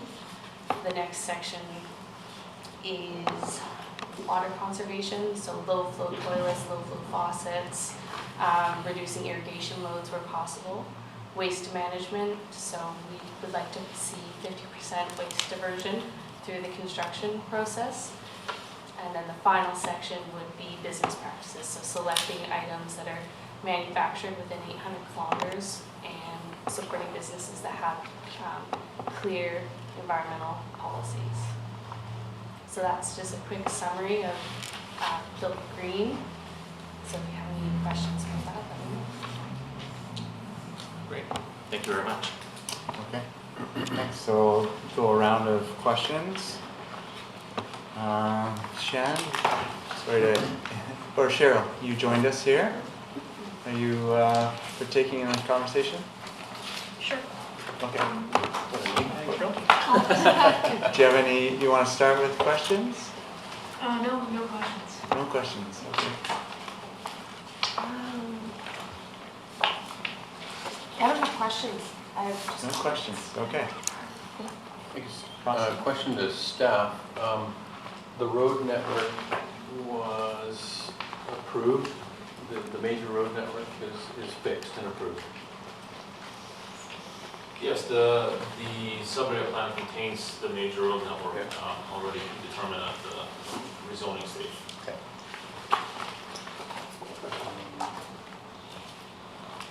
The Channel Green area shows kind of as a green space on some plans, but it looks like, what, a single loaded row of housing? Is that what it is? Well, the Channel Green is, it's envisioned as kind of lower density housing along that park space. So this, the scale of, it hasn't been designed yet, because the design work has primarily been focused on the Laurelwood neighborhood, but yeah, the Channel Green area is sort of It's just more of on a park some plans it interface. looks like park, but on other plans it looks like a development, so I was trying to figure out what it was. It's part of it is sort of a dedicated park to the district, which would run kind of right along the Manquam Channel, and then just one inboard of that would be the beginning of the residential development. Okay. How does the future apartment building plug into this design? Has that been tested out of there? So just in terms of a generic footprint at this point, that building has not been designed. In the short term, that is the site of the temporary sales center that Susan had shown you. So that'll be located at the corner of Laurelwood and Road A, which is the road on the left-hand side of the screen. But the idea, part of the alignment of that park space was so that the apartment actually kind of has sight lines down that park as well. So kind of a nice kind of eyes on the street or eyes on the park kind of relationship. Okay. I guess to Rob, how do you envision each individual lawn or sod area being maintained? So everybody got a mower? It is a strata project and there is a gate. Okay, so that'd be strata mowed then? I presume that would be typical. And the distance between some of the buildings that are tight, like 6, 9, 7, 10, limiting distance, is that an issue for the fenestration that you're showing on the elevations? It's designed for it, so we sort of accounted for maximum permitted openings on those sides. And I think there's a note on irrigation for 24-hour establishment, but there's no indication of permanent irrigation system and a data management system for weather conditions. We intend to install some irrigation for the sales building and the model block, which is attached to that, so the first examples. And then it makes sense to irrigate some of the common spaces, but we don't want to have permanent irrigation for this. Okay, thanks.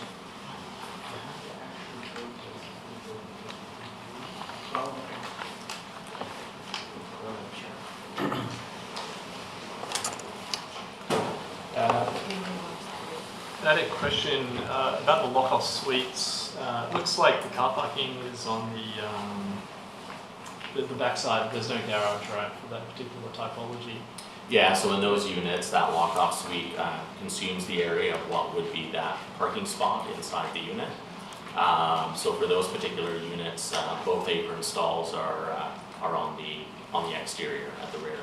Right, so they've got essentially street parking, and then the two spaces that are shown on the Strata Road are actually for the typology building above the local suite, is that right? Yeah, so if we, there we go. Oh, Yeah.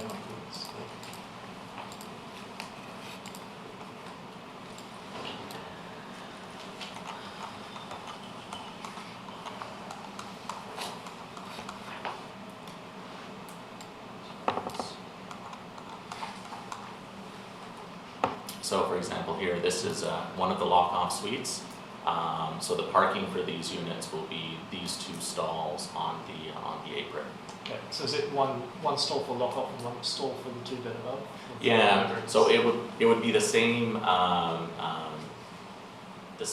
unit. It's not two separate strata units. Oh, okay. So it would be a rental suite for that unit. Right, So if you're so the owner could kind of determine probably who the parking stalls would be dedicated to, whether they would use them personally or for the renter. And there's no entry on the back side there, so you'd have to walk around to the front side if you're building above, is that correct? Yeah, that's right. And that was one thing we looked at in trying to sort of come up with an arrangement where, the distances aren't, that great to get to either kind of this unit or your front door. So we created actually, secondary kind of gate access through the side here, just to take a little bit of that distance away, and so someone doesn't have to walk all the way around to get to their front door. Okay. And the second thing was just more about the massing of the buildings. I see that you've already tried to sort of reduce the scale of the ends to try and bring the overall mass of buildings down.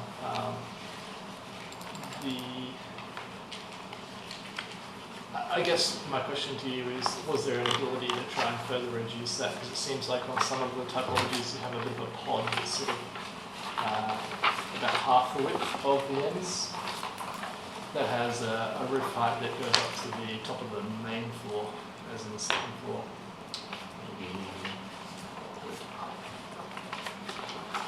Yeah, like that one top middle there. Yeah, so for example, this end here, to help mitigate that, we have sort of a lower canopy which kind of frames the front entry. We've created a bump out on the corner to again kind of try and scale it down at the two-story level with kind of a very kind of dominant eyebrow over that bump out. And then also, this is the main circulation stair kind of running up in that unit. So putting a flat roof element on that to scale down what would otherwise be kind of the continuation of another gable at the end, which would kind of increase the visual height of the building. Right. And then really trying to open up those corners with lots of glazing so that so it's not blank walls. We're trying to animate those facades as much as possible. So is that the stair tower that's got glazing?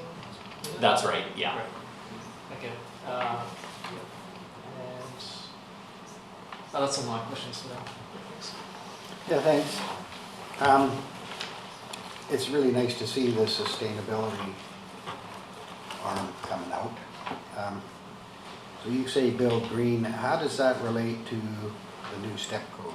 That's a great question, I'm glad you asked. So I was a little bit flustered and I didn't tell you what the goals of silver is. So you have to prescriptively have 115 points from the checklist, but then you have to have an energy model that the target is 10% better than a reference house. And by reference house, it's the exact same house as if it was built to code minimum. So the 10% translates to step code level 2. There are other targets in step code, including the TEDI, the MUI, and the air tightness. But for the energy target, it's comparable. Well, it is the same. And from what I understand, I was at a step code conference a month ago, and Squamish is considering implementing step 1 come January 2018. So this would be a step beyond that. Yeah, step 1. Do you know what North Van and West Van are? They're going step 2. I thought they were at step 3. Jonas?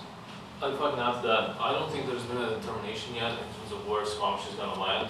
come January 1st. But wherever it lands, this development and the type of the housing that's going in will have to meet that. So it might be step 2, it might be step 3, but we haven't determined that yet. Yeah, good. Yeah, because, yeah, step 3, I mean, that would be really great to see all this stuff coming in like that. The parking, and I looked at the same unit, C4 there, and it's a 3-bedroom with a 1-bedroom apartment and 2 parking stalls. And I'm just gonna ask. Two bedroom with a. Oh, it's only a 2-bedroom on top? Okay. And does Squamish have quite a relaxed parking regulation in comparison to other areas you go? Actually, in this particular development, written into the overall CD40 zone, we actually increased the parking requirement to 2 stalls per unit, whereas the typical would be. About 1.75, it's based on the number of bedrooms. Well, no, I missed the question. Do we have a relaxed parking stall requirements in compared to other areas you develop? It's not more relaxed? No. They're just normal? So do you also think that the driverless car is going to come along and save the day when parking gets tight? Sorry, I'm not sure I understand the question. Well, in our parking discussions that we have, we look forward to the future to see the day when not everybody's going to own a car and a lot of people will be taking driverless cars. I just wondered if, are you guys there yet in your planning? Do you talk about that?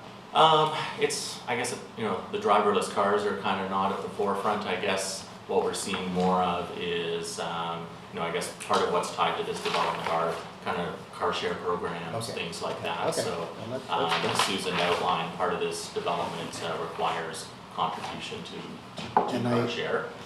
Yeah, that's great. Yeah, well, I guess that goes with the sustainability end of it. Yeah.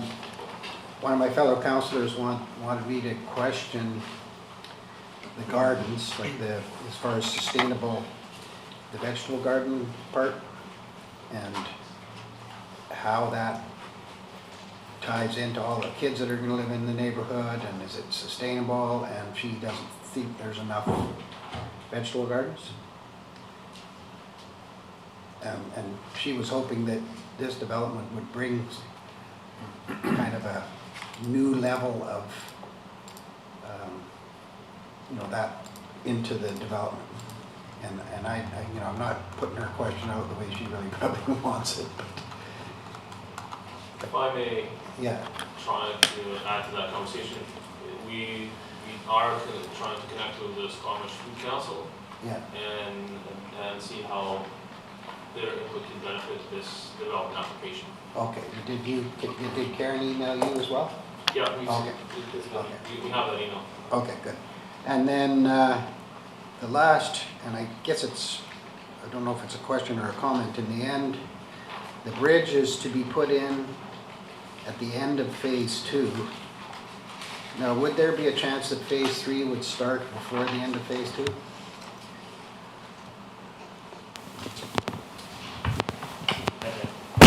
Yeah. No, phase 2 will get built out before phase 3. So we We're don't going have to build try- it as soon as we can safely bring people from the waterfront through the site.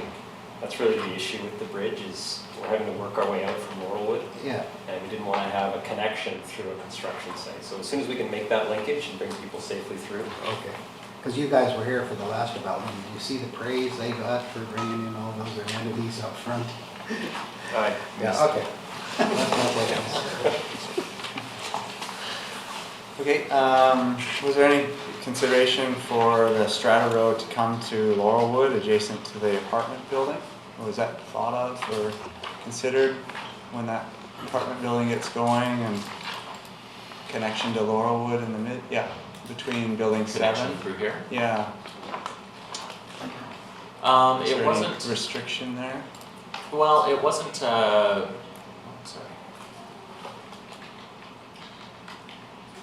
It wasn't a consideration, and I think I guess primarily because because of the road infrastructure that's in place as part of the rezoning application.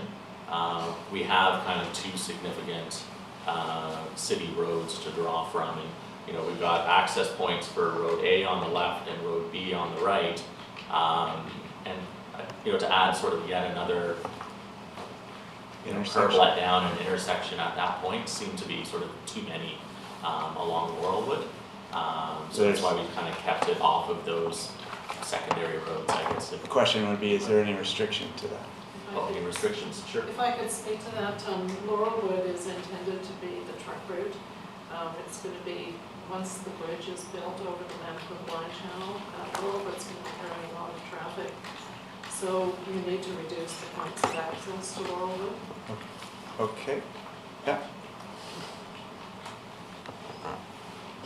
Okay, so it's a truck route, there's a constriction to limit the number of access points. Yeah, and it becomes a safety concern at that point, I guess. Okay, what about garbage, recycling, organics? How's that dealt with in this community? So the pickup is door to door, essentially. Yeah, so it'll be curbside. Okay, and have you observed that in other similar neighborhoods in Squamish working well? Particularly in Squamish, like elsewhere in the lower mainland, it's a norm, I guess. Yes. How most of the communities are laid out. Yeah, you just don't have any sidewalk or anything to. You have a driveway that's going to be full of cars probably, and then the road. So it's, I don't know where your organics, garbage, recycling goes during the day. Does it go on the road? 6 meter It wide gets road? put out. It gets put out at the end of the driveway on pickup, and then back into garages on off days. Okay. So can I just interject, just to further that note, how would that work with the dead end roads? For the type of curbside pickup that? Yeah, so trucks will be backing up, so they will have to go down those roads, and they will back out to exit. I don't see one of those that picks up the bins backing up and getting far enough back, or yeah, if you looked at it then fine, but it just looks complicated. If I may add, that is something that we've identified as well, and so we've sent off a referral to Carney's, and we're going to try and figure this piece out. Perfect. Okay. So it's still under consideration that. Any covered spaces in the yards? In the front yards, no, just the entry. We try to create kind of nice canopied entries at all the front doors, and then sort of canopies over rear doors and upper decks. And then sort of really the only other covered entry would be probably underneath the second floor decks themselves, over the driveways. Oh, that's covered over the deck? On the ground floor. So Oh, where the the car second would floor. be, or if you didn't have a car in there, that you're sort of covered immediately outside of the garage door. Garage, but at the second level that's over top? But Is that that would be covered? just sort of a canopy that kind of covers the rear doors that are accessing out to the rear deck. Okay. Mailbox location, is that where everyone picks up their mail? Yes, so right adjacent to the Post community office. gardens here. Canada Post okay with that location, and they can get there? Yeah, generally speaking, they like it close to the road, having kind of convenient parking within 100 feet of the mailbox for the trucks. That's my questions. Thanks. So just a couple quick things. The Strata Road is a 6-meter road? Correct. Okay. The apartment building, I know it's not part of this, but what is the anticipated height of that? How many That stories? permits from 4 to 6 stories. Do you have a direction with that? Not at this point. Okay. Yeah. It's just an offside for adjacency purposes. For this lot, was there a number of units that you were trying to get in here to make it viable for just this specific piece? Or did you look at that as a whole for the entire waterfront plan? No, I think the overall plan, like we started off with actually much fewer units for the Right. overall plan, and then it was increased to the 1,100 that we're kind of at right now.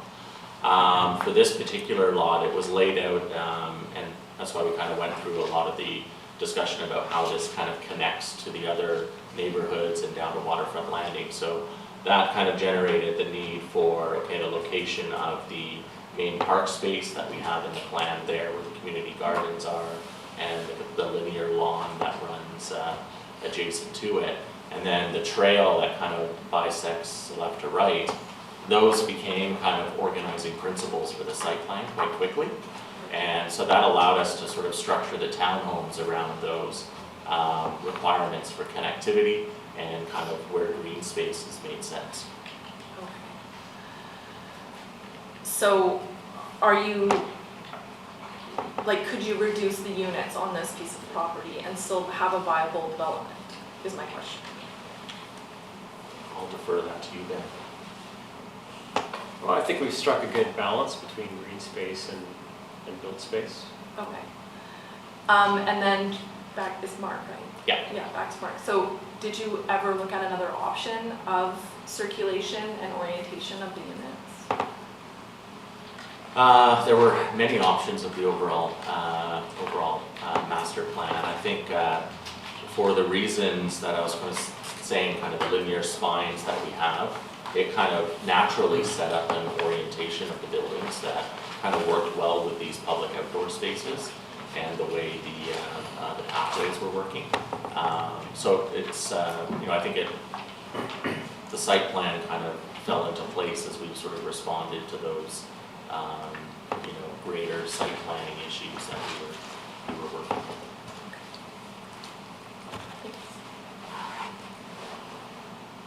No questions? Yeah, all mine have been answered. I'll wait for comments. I don't have any questions at the moment. Why was the apartment not part of the space? It's pretty crucial to the site plan question. We're gearing up to build on a massive scale, and there's a big infrastructure component that needs to come in before any of this, with the overpass and the road and sanitary and water. And we're building a team that we want to carry through over the next 10 years, both in townhomes and in apartments. It's a lot to do at once. So we wanted to tackle a piece of the project that would let us get going. And we elected to just stick with the townhome form. And then once we get a few of those built, we're going to gear up with the apartment program. And the first one that'll be done there will be one of the apartments with the rental component, because that's a portion of the CAC is building 55 affordable rental homes. So we've committed to building one of those buildings, which has both retail, office, and affordable rental as the first apartment. So this one will have the sales center on it for the next couple of years, which will Used for all the phases, kind of, I see. for the next 2 or 3, and then eventually we'll move it, and then we'll build here, and perhaps we'll be down at the water. Architecturally, you spoke that the kind of material language and massing came from the history of the site. Can you speak or describe what was on the site before and why that's an influence? Yeah, I think both the waterfront setting, some of the mill buildings that kind of have those kind of gable, those gable forms as sort of their dominant massing. It's an economic structure, so you can kind of tell why they do it for kind of industrial type buildings. So that was definitely an influence, and then sort of the corrugated metal, the steel, elements that are going into canopies and railings. I think that's all kind of harking back to that kind of industrial and kind of wood culture that's in Squamish. Were there buildings on site though previously?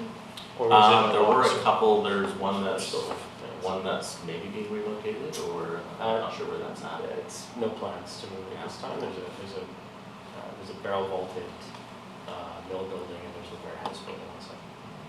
I think there were some other mill buildings there before, but they're gone. That's it. My question. May I just have one question? Is all the affordable housing then proposed to go into that apartment building that is on Laurelwood?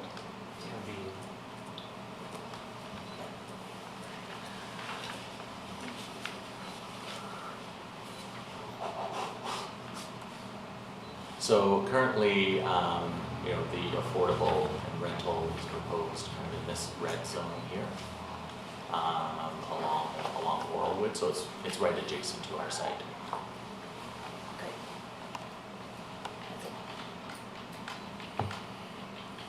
Okay, we're on to comments. Cheryl, do you have any comments?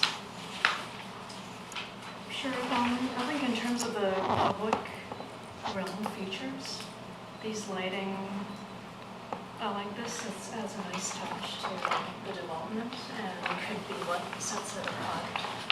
I think in terms of the rest of the public spaces, it would be great if you can consider alternative uses to that sod lawn, what is right now just a big piece of sod lawn area.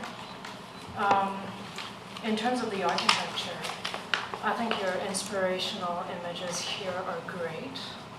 However, the translation is, to me, a little bit disappointing, either in terms of the variations of the scale or maybe the roof material, but I think harkening back on the history of the site, that's fine, that's all good, but it seems like, you know, even like this page has a different feel than, let's say, this stuff.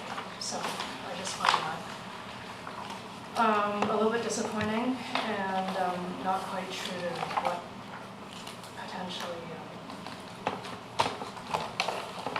is your inspiration here. So it just seems to me that this is very much like a townhouse project in Surrey or Abbotsford, right? Whereas you're saying it's a marine style, that's the inspiration, despite the corrugated panels. So if you can explore that form a little bit more, maybe in terms of character or roof lines or materials, that would maybe give this development something a little bit more unique rather than if you drive down Buckley, oh yeah, it's kind of like that. So.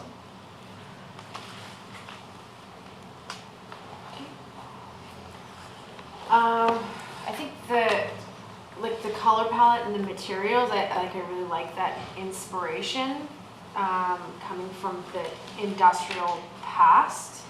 I would have to agree that I feel like the form of the gable homes is a bit more in keeping with that, with a heavier use of metals and sort of selective use of the shapes. Like the shingle one, although I do like how you've like minimized the massing on the ends. I think that looks like well done, and the black mullion windows is an interesting element. But I kind of agree that could be pushed a bit further. And some of these influences that are here are very, very East Coast. They're not really so much West Coast that are in here. Like this reminds me of like Nova Scotia or something like that, versus like West Coast, you know, BC, Pacific Northwest. I think the use of reds and stronger colors in our climate is great though. I think that actually can add a lot of interest into these newer communities rather than just a whole bunch of bland grays and beiges. And the incorporation of the C4 units with the lock-off switch is great. It would be nice to see more of those incorporated. I understand that those need to be currently on end units, but if there was a situation where there was additional parking incorporated, that there could be more of those added in, whether it's to this phase or it's into the future phases, because those are going to be very affordable and accessible for both purchasers and renters, as I had brought up in the previous project. I think that's all my comments.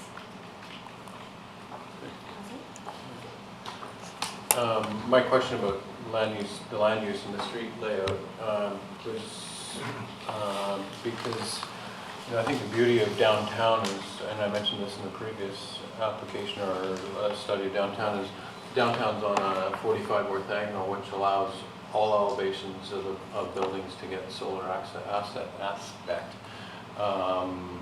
So I would have liked this project to come back to panel after it came the first time, because I think the ability to shift this whole development to be parallel with Mamquam Channel and still be on a North Diagonal, but be in a situation where we didn't have buildings running east-west, therefore all of these buildings, there's a whole row of buildings that never see the daylight or never see the sunshine unless it's kind of June 21st when they get an early rise and a late set. So what I'd like to see is more modeling of this and some shade analysis, because I think there's some of those aspects of these buildings. Fortunately, all buildings have two sides, but it means you might be sitting in your driveway to get some sun versus in your garden.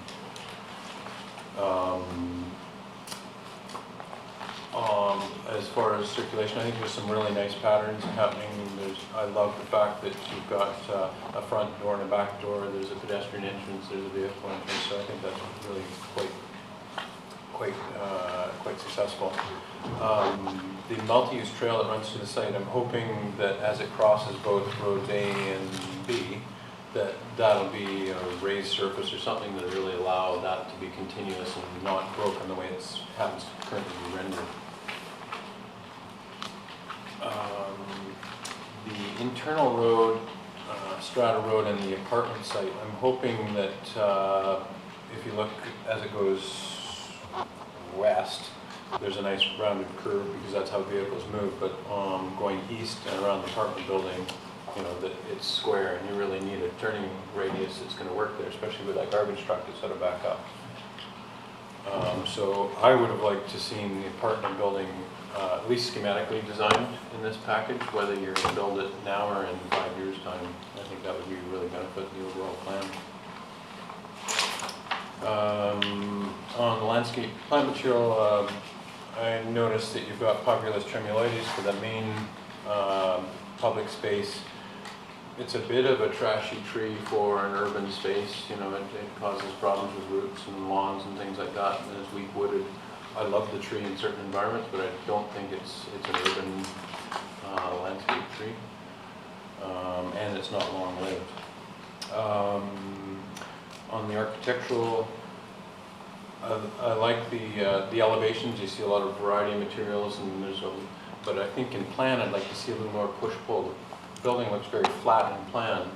We're seeing an expression of some of those volumes in the elevations, but I think it might be a little thin, and it's just being handled with cladding, and it's not really representing a volume of the building in most cases. A lot of your perspectives are these end units, which are really nicely done. So I think if you could explore a little more volumetric changes on the long elevations of the buildings, I think it would be far more successful.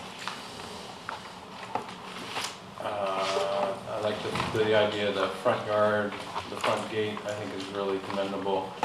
I'm wondering if the elevations, because obviously these are just mirrored plans, if the elevations on the north are different than the elevations on the south, and I suspect they're not, but maybe you should explore that because you can get away with a little more fenestration on that north side to bring in light versus the south where you need to control it a little bit better.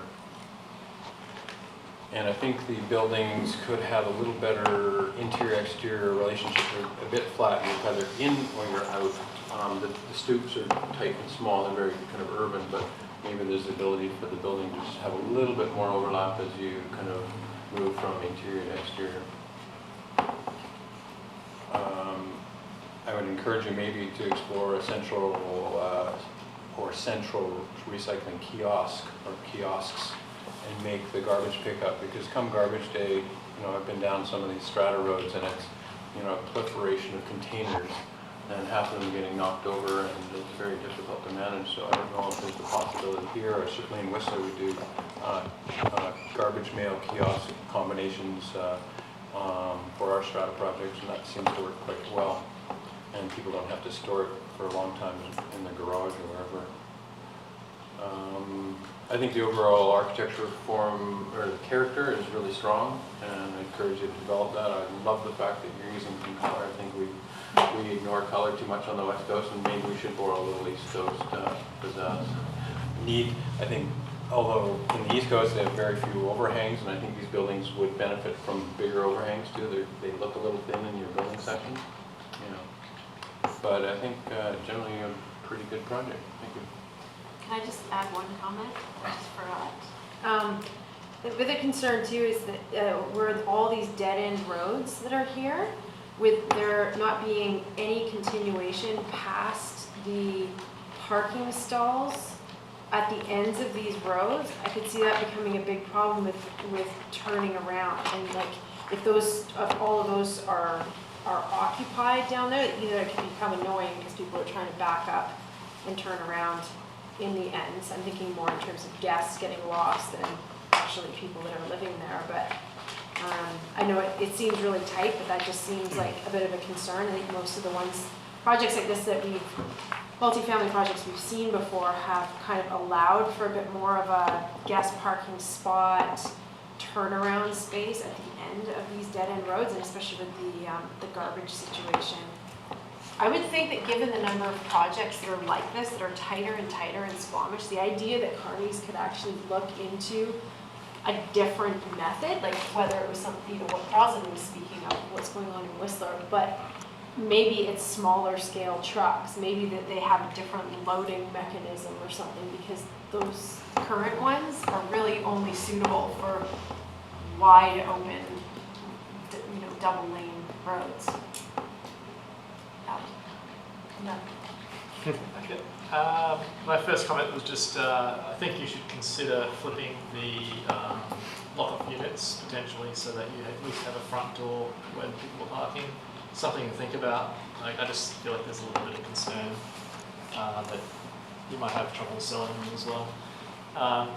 The second thing is just related to guardrails. So it seems like the end units, I'm not quite sure, but I believe you've got a wood or some type of wood railing there. But then when you go above the garages, it almost looks like that could be aluminium style. I'm not really a fan of that. I think it should be consistent, and if you're doing a nice wood finish for one guardrail system, you should follow that through for above those areas where the garages are, right? And the next comment relates to that. It seems like you've got a bit of articulation on that particular facade, looking at the sort of long balcony above garage space, but then you have about 4 units in a row that share the same deck line. And it's the same problem I see on every multifamily project where you have to put this awful divider between them. I don't know what that material is being proposed as, but I think it needs careful thought and consideration. And maybe, like Cross is saying about articulation, is how can you use the building facades themselves to help relieve a bit of that problem rather than just a straight, narrow stretch. And the last comment is just really about trying to reduce the overall massing of the building, and I think although you've given a good attempt at the ends to try and reduce the scale, it still feels a little bit stripped back in my mind, and maybe there's potential to sort of help integrate that into the design to its full potential. Thanks. Yeah, thanks. I'll just leave all the design stuff to the design guys, but to Shan's point there on these little dead-end streets, I think hopefully staff will take a look at that, because if that big garbage truck's supposed to be going up and down there, that's going to be a bit of a nightmare. All it'll take is one car out of place and nobody's getting their garbage picked up. And something that I didn't hear is history. And someone mentioned, the design is kind of historical toward what was there. Made me think about, historical street names, historical artifacts throughout, maybe in some of the green areas with an interpretive sign on it, this was the anchor, or, might add a nice, a little bit of flair to it. And my daughter's in Belfast right now, and so I've been Google mapping and flying over Belfast, checking that out. And if you look at some of the old neighborhoods there, that's what they look like. They're these little skinny, little backyards. Anyway, maybe we should check out there and see how they're dealing with their garbage. Let's go. That's it. Couple comments. To steal wording in the brochure here, flagship neighborhood is Laurelwood. It doesn't feel like flagship.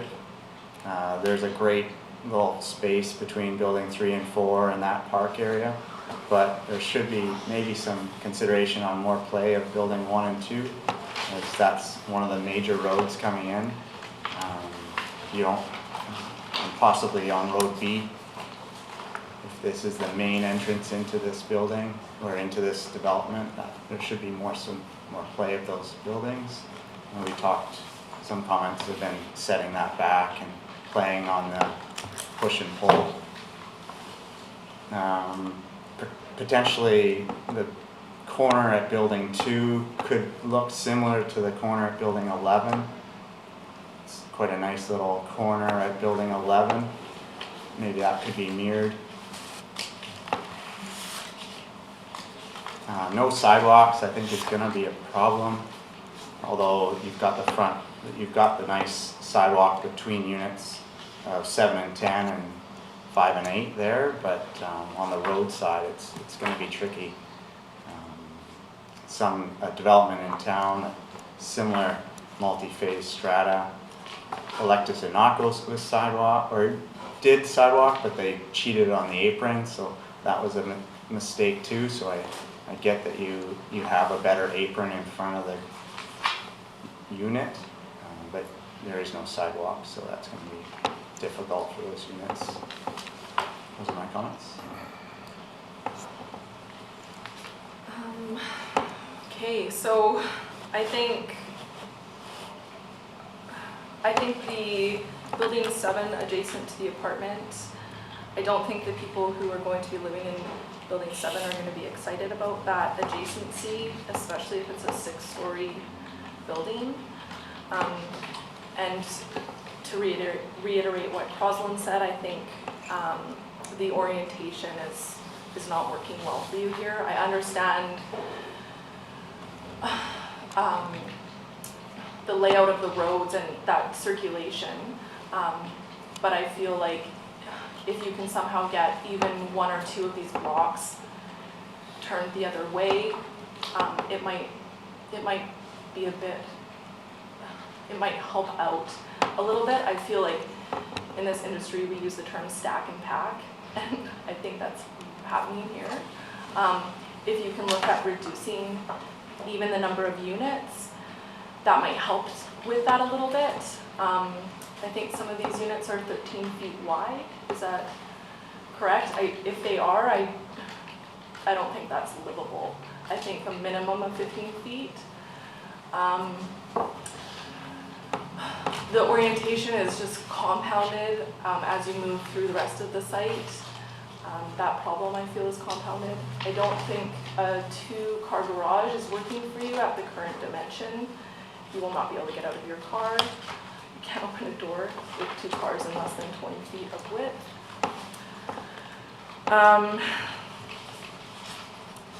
I feel like the elevations, I understand what you're trying to do, and I think the precedents are great examples. I don't think the resolution of those has been successful for you. I feel like you have too many styles on one block of building. If you want to be industrial, do 1 block industrial. If you want to be, that shingle cutesy style, then do that on 1 block. But to put everything into one group of townhomes, it's like you don't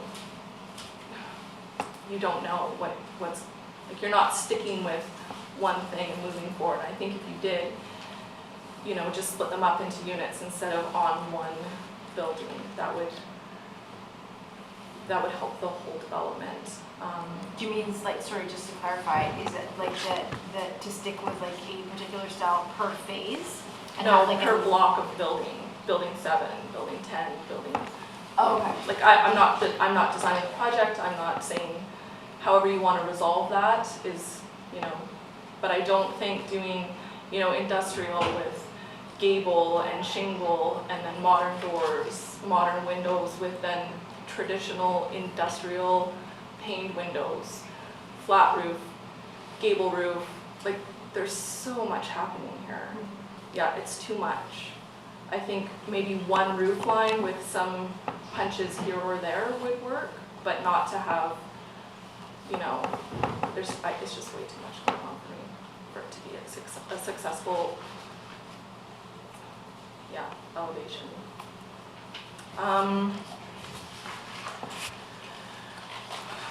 Yeah, I think that's mostly the comment, though. I'm really cautioning about width of units. I think 13 feet is minimal. 15 is even too small in my opinion, but that's it. So 2 comments. One kind of piggybacks on what Tanis was saying about Building 7 and its orientation towards the multifamily site. And I guess this is what's difficult about not having just even a schematic of what that apartment building might look like. If it's just kind of going to be a long north-south building, double-loaded corridor without units looking onto Building 7, then I guess it's not that big of a deal. But if it is going to be wider and you're going to have units along that strata road facing Building 7, I don't know whether it's possible to maybe take 7 and 10 and orient them the other way so that they have kind of the same type of view that, you know, that the folks that are looking out along this kind of linear park have.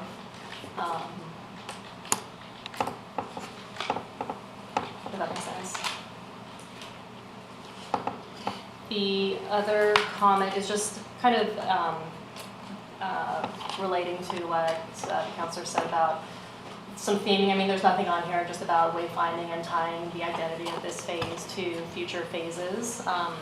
And it'd be nice to see just, you know, something to tie everything together to make this seem like more of a community that has a history that relates to something, because, you know, without it just kind of seems a little bit bland. And I'm sure there's a story to tell, and maybe you're already thinking about kind of what that overall branding for the community is. But just in terms of wayfinding and giving the new neighborhood a little bit more flavor, it'd be nice to kind of see more of a story there and seeing that translated into wayfinding or, you know, public art or some of those other pieces that help make a more interesting community. That's it. I actually have to disagree a little bit with the comment before there about the elevations. I actually really enjoy the articulation on the roof line, and I don't think there's too much happening. I think I love the gabling, or sorry, not the gabling, the mullions in the windows. That look is I think it speaks Squamish to me, as a matter of fact. And the colors on the gable tones are great. I think a lot of my comments have been sort of brought up, in particular around the strata roads and the ends. I know that these roads have been problematic in a lot of other developments in town as far as livability, like true livability. And I'd just like to commend your choice to go with an ample amount of parking. I don't think it's fair to ask people for the next 20 years to suffer with less parking because we think there's going to be driverless cars coming. My attitude towards it is if we've built too many parking stalls and in the future there's less demand for them, we can convert them to gardens and other things. So I like to see lots of parking for now because this is the world we live in now, and we're saving space for the future on the ground level by doing that. At any rate, I think, yeah, my other comments have already been brought up, so I'll support that and move on.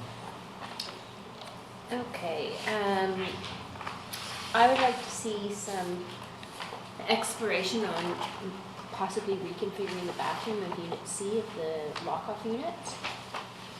As they are ground orientated, they could be accessible units. I'd like to encourage you to use pocket doors in all the bathrooms on the lower levels of all of the units. So they can be at least visitable. And with the pathways, if you could make sure that it's soft cut concrete and, you know, smaller gaps to reduce vibration along it.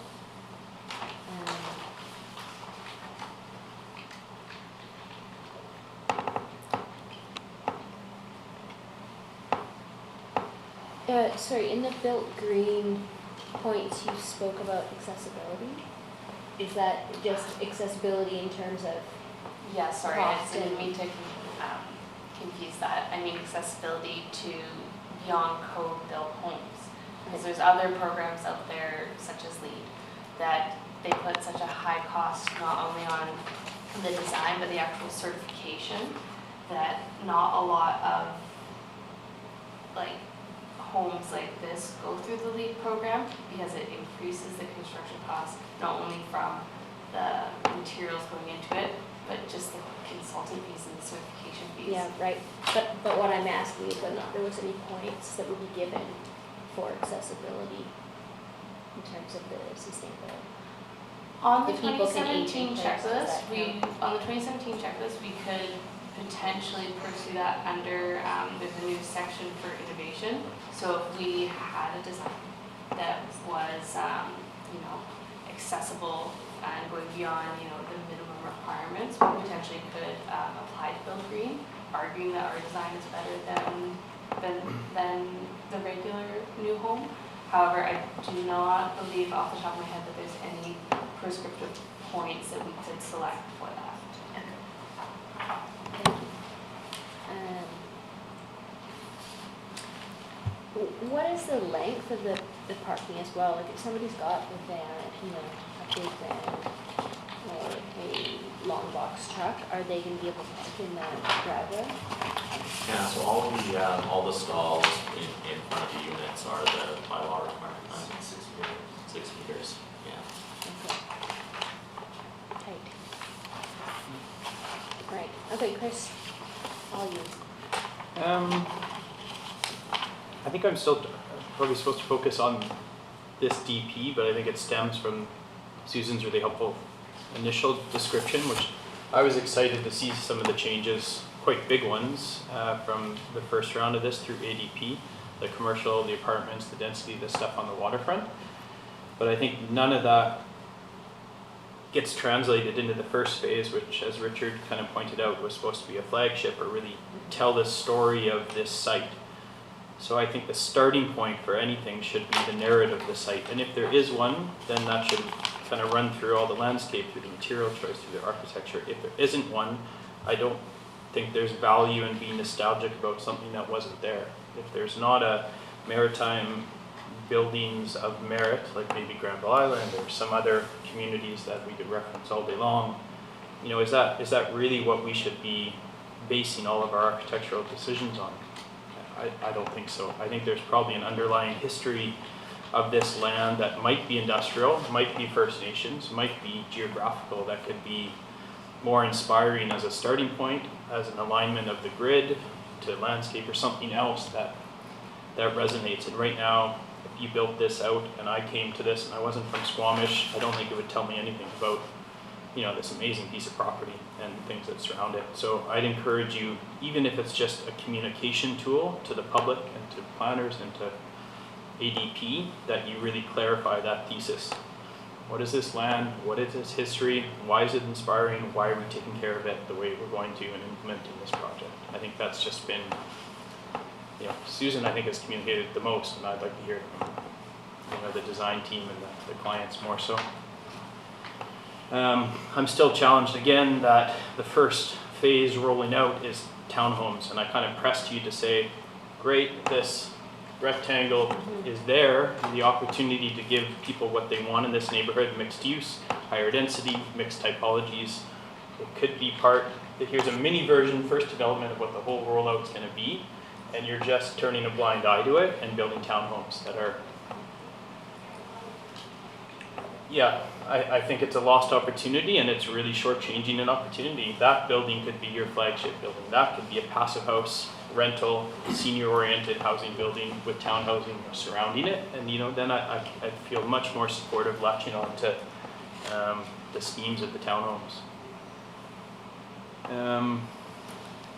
I think the massing of the buildings is generally all the same, and I think you'd be better off. I mean, they're 4-story buildings more or less with the roof peak. And I think you're one precedent that treats, you know, the big buildings, the Monterey Canning Company, and then this black kind of gable.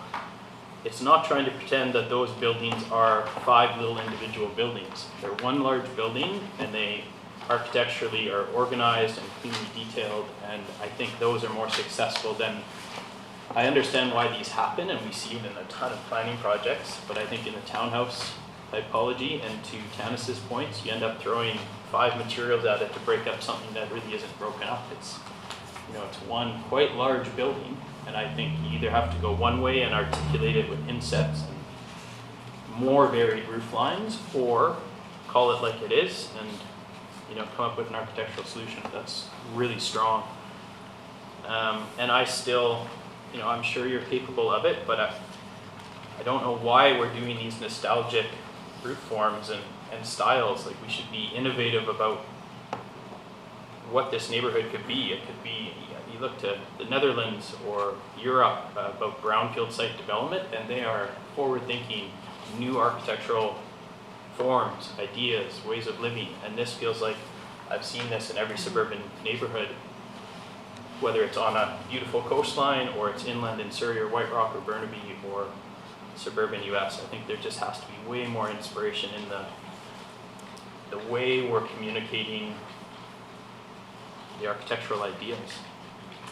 I do reiterate Crofton's point about color. It's great to see color. So those references, I think your material palette and color is good. I'd reiterate and we've seen this in what's behind Save On Foods, that whole phase of developments, and I thought we were really strongly moving away from the tandem parking and all the issues it caused with, yes, it meets district requirements for parking, but nobody has a small car here, and then you add to that no sidewalk in those back lanes, and there's tailgates hanging out over those curbs all day long. So I'm not sure why. I would think it's kind of a planning push too, but why would we not have sidewalks on those back lanes so people can actually occupy them? That's where socially you're going to be hanging out with your neighbor. So I'd like to see, I think it's just too dense, trying to squeeze in too much. Whether it's in the massing, you could take out, if you want to replicate these great precedents, I would think every third unit almost has to go, and you have a true break, and you have smaller buildings, you know, 5 at most, not however many we have. So I think there could be just more effort put into actually breaking up these massings rather than changing material.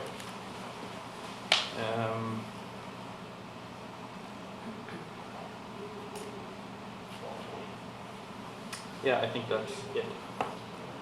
Can I just add something to what you're saying? I was thinking the same about in the Netherlands, like with on the canals where they have the buildings, and often it's their historic buildings, but then there's like very modern insertions in that. The idea of taking like the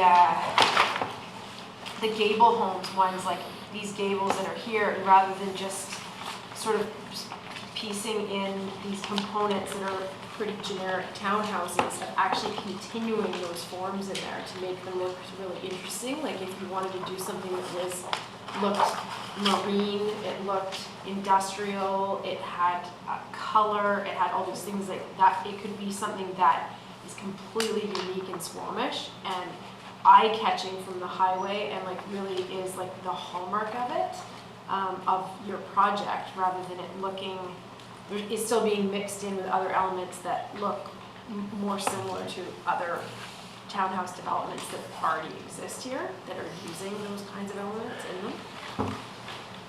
Maybe one last comment, right? I think it's great you have a energy kind of consultant on the team, just to help communicate, help answer questions that are quantifiable.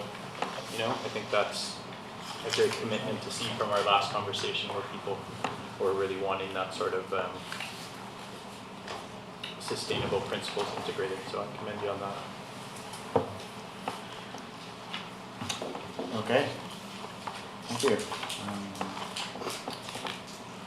I have 38 points to summarize. Good for you. And I just walked in. Okay. We had a few that weren't in line with each other. Yeah, we certainly did. Yeah. Are we having a discussion to clarify the points? Yeah, okay, let's clarify those. I think we've seen similar projects, Brennan Park kind of ones, right? Yeah. So, yeah, I think maybe people haven't been on the design as long, so that doesn't help, but we've seen similar massing, and there's a reason they're like this, and they create certain neighborhoods, so I just think. That one went very much back to the drawing board. Yeah, The what came first back, time we people were saw it. somewhat happy with, yeah. But we've seen the problems with the parking and the garbage. It can be a major problem here, so I think those are things we have to be careful. Conversely, you know, on those little streets, I see that the people take over those little streets, the kids out on their toys, and you drive really slowly, be really careful when you back up. So I think throwing in another 4-foot strip of pavement that's a sidewalk, I don't think is really necessary for those short little dead ends. But, you know, I think you just take over the street and it becomes a play space. And the fact that there's still a front door elsewhere, I think is okay. So, but I think the whole, the alley of blue bins, you know, every week is too much. I can't see that. That's a compound. I mean, they have micro garbage collections in urban centers to deal with that, or places you wheel it to the end of the street. So it might not be put all on these guys. For me, it just feels a bit. But narrow. having the big carny truck beep, beep, beep, backing up. Yeah, they're backing up. You know, it's brutal.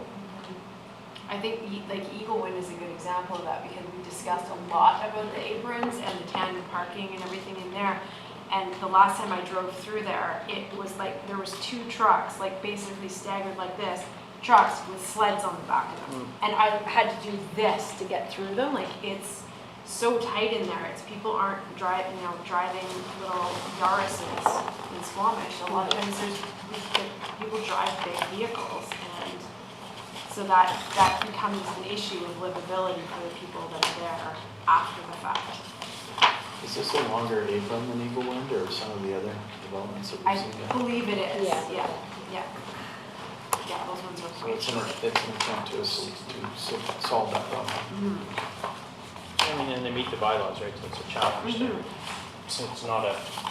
Yeah. Well, it's almost like there should be a standard for planning for this type of For road. strata roads and each type of dead end for them. Yeah, it just sets it all up so that needs to be done. Well, and I thought there was a move away from we can't do tandem parking anymore. I thought there was something in the revised bylaws, but I guess I'm wrong. No. I think Ted's point was great. I think it was on the last project too about like let's be innovative about these community gardens. Like, is there a greenhouse? Are there hydroponic ways of growing so people can actually grow food and not just plant some seeds? And it's nice to see. Well, the option here is pull your lawn. Not everybody needs a lawn, and you grow something meaningful there instead. Yeah, or farm. So that's available for every unit, unless you're on the north side.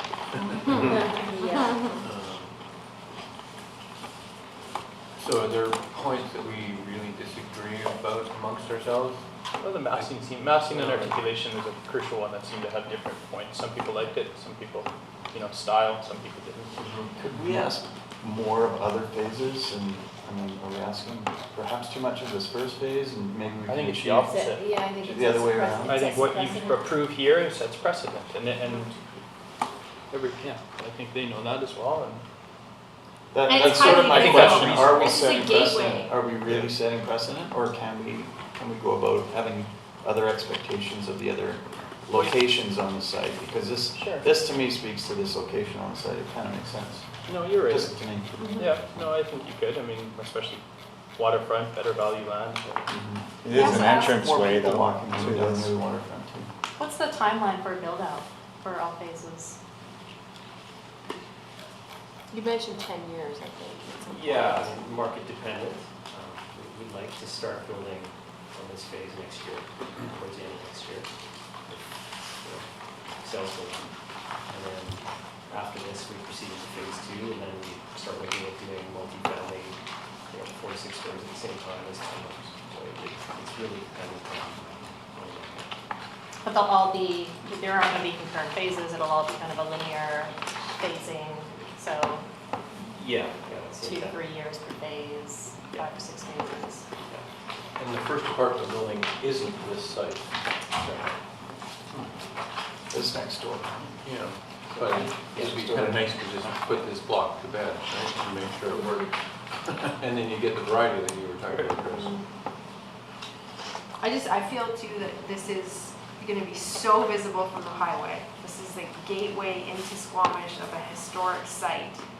And I think that having this done right, I think is kind of almost more crucial than the other ones. I think this one, like the precedent setting, that this is really very well developed and well executed in terms of the architecture and the form, and then the other ones will follow. But it's literally going to be the connection that has been missing between the highway and the downtown, and it's important. Yeah, Road A and Road B are the entranceway into this whole development, so there's some comments regarding. I think in part that's why we really made an effort to sort of line Road A and Road B with those sort of strong gable form buildings and the color. In the short term, the sales center will be on that apartment building, so it's not like there's going to be kind of a brownfield site in front of this townhouse for years until that apartment comes online. There'll be kind of a showcase sales center building that which Susan showed the rendering of. So that kind of really, that along with kind of continuing that thematic language throughout this Laurelwood neighborhood kind of sets the precedent and sort of that, that wow factor as you sort of come into the neighborhood, both on Road A and Road B. I mean, for me, I think there's a lot of good merits on this project, and so to say, we want to set the standard, but I don't think it's horribly wrong. So I think, based on the comments that we've all given today, I think probably the applicant has enough to work with. I think maybe the density is maybe a little high, and then you aren't forced to have a no turnaround at the end of every one of these streets where you have to get every last parking spot in, and so a lot of them come down to some site planning tweaking and maybe a little form and character. And seeing what future apartment building looks like, how it fits, even if it's a diagram at this point.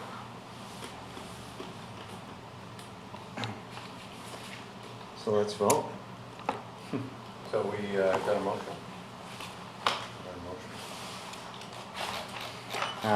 The choices are ADP supports the project as presented. B, ADP supports the project in general and would like the applicant to resolve the following recommendations, and we can go through those.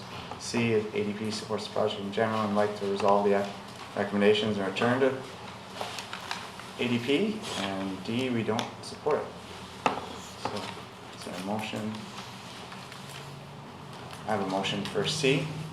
ADP supports the project in general and would like to resolve our 38 comments and return to and present to ADP again. I'll second that. Discussion? I mean, this is the second time they've been here, but it's the first time for this. This is the first EP. Yeah. This is the first time. Which is a challenge on such a big site, and they made some pretty big gestures, which were great from the first, I don't know what you would call that presentation, so. Yeah. So I'm wondering, does the applicant have any questions? I mean, there was a broad range of feedback that you received. Do you feel like you have enough guidance to look through the important issues? Yeah, I think I think on the form and character one, that seemed to sort of generate a fair bit of discussion here. Our initial scheme actually had a little bit more consistency throughout the site, and it was communicated to us to actually create more variation, create more kind of whimsy on the buildings, and which maybe led to sort of a few more of the moves that we ended up doing on the buildings. So we're at a little bit of odds there, I guess. But I think where we arrived was kind of a good balance of carrying through that kind of gable language, and then the interior units, what we were calling kind of the shingle style units, is having those as sort of some variety. So it's not all repeated gables all throughout the development. There's some breakdown of the neighborhood into different zones versus it just blanketed with one type of architectural style. So we tried to strike that balance of variety without kind of you know, having enough variety that the development doesn't feel monotonous. You know, I think we struck a good balance between kind of creating these kind of signature kind of gable ends, especially on the Road A and Road B street frontages, where, you know, that color and those strong gables are really going to be seen. And then kind of slightly calmer as we kind of get into the kind of the internal part of the project, where it's really more about sort of the green space and you know, kind of those interior outdoor amenities for residents.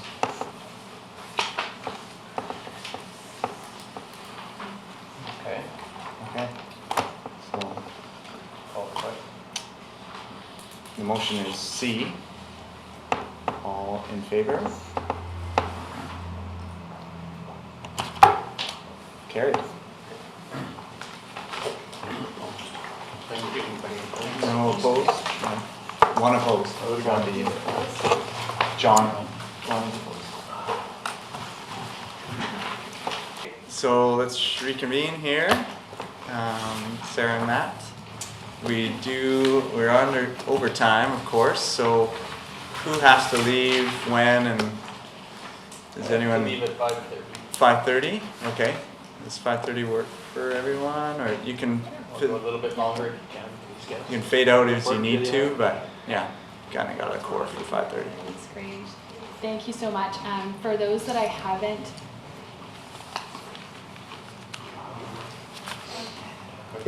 cookies coming. Thanks. The cookies. Great. For those that I don't know and haven't met yet, my name is Sarah McJanet. I'm a community planner with the district. I'm Matt Gunn, planner here at the district. Yeah, today we are bringing forward draft form and character development permit area guidelines. So these are the guidelines that you're working with in order to review development projects that come before this panel.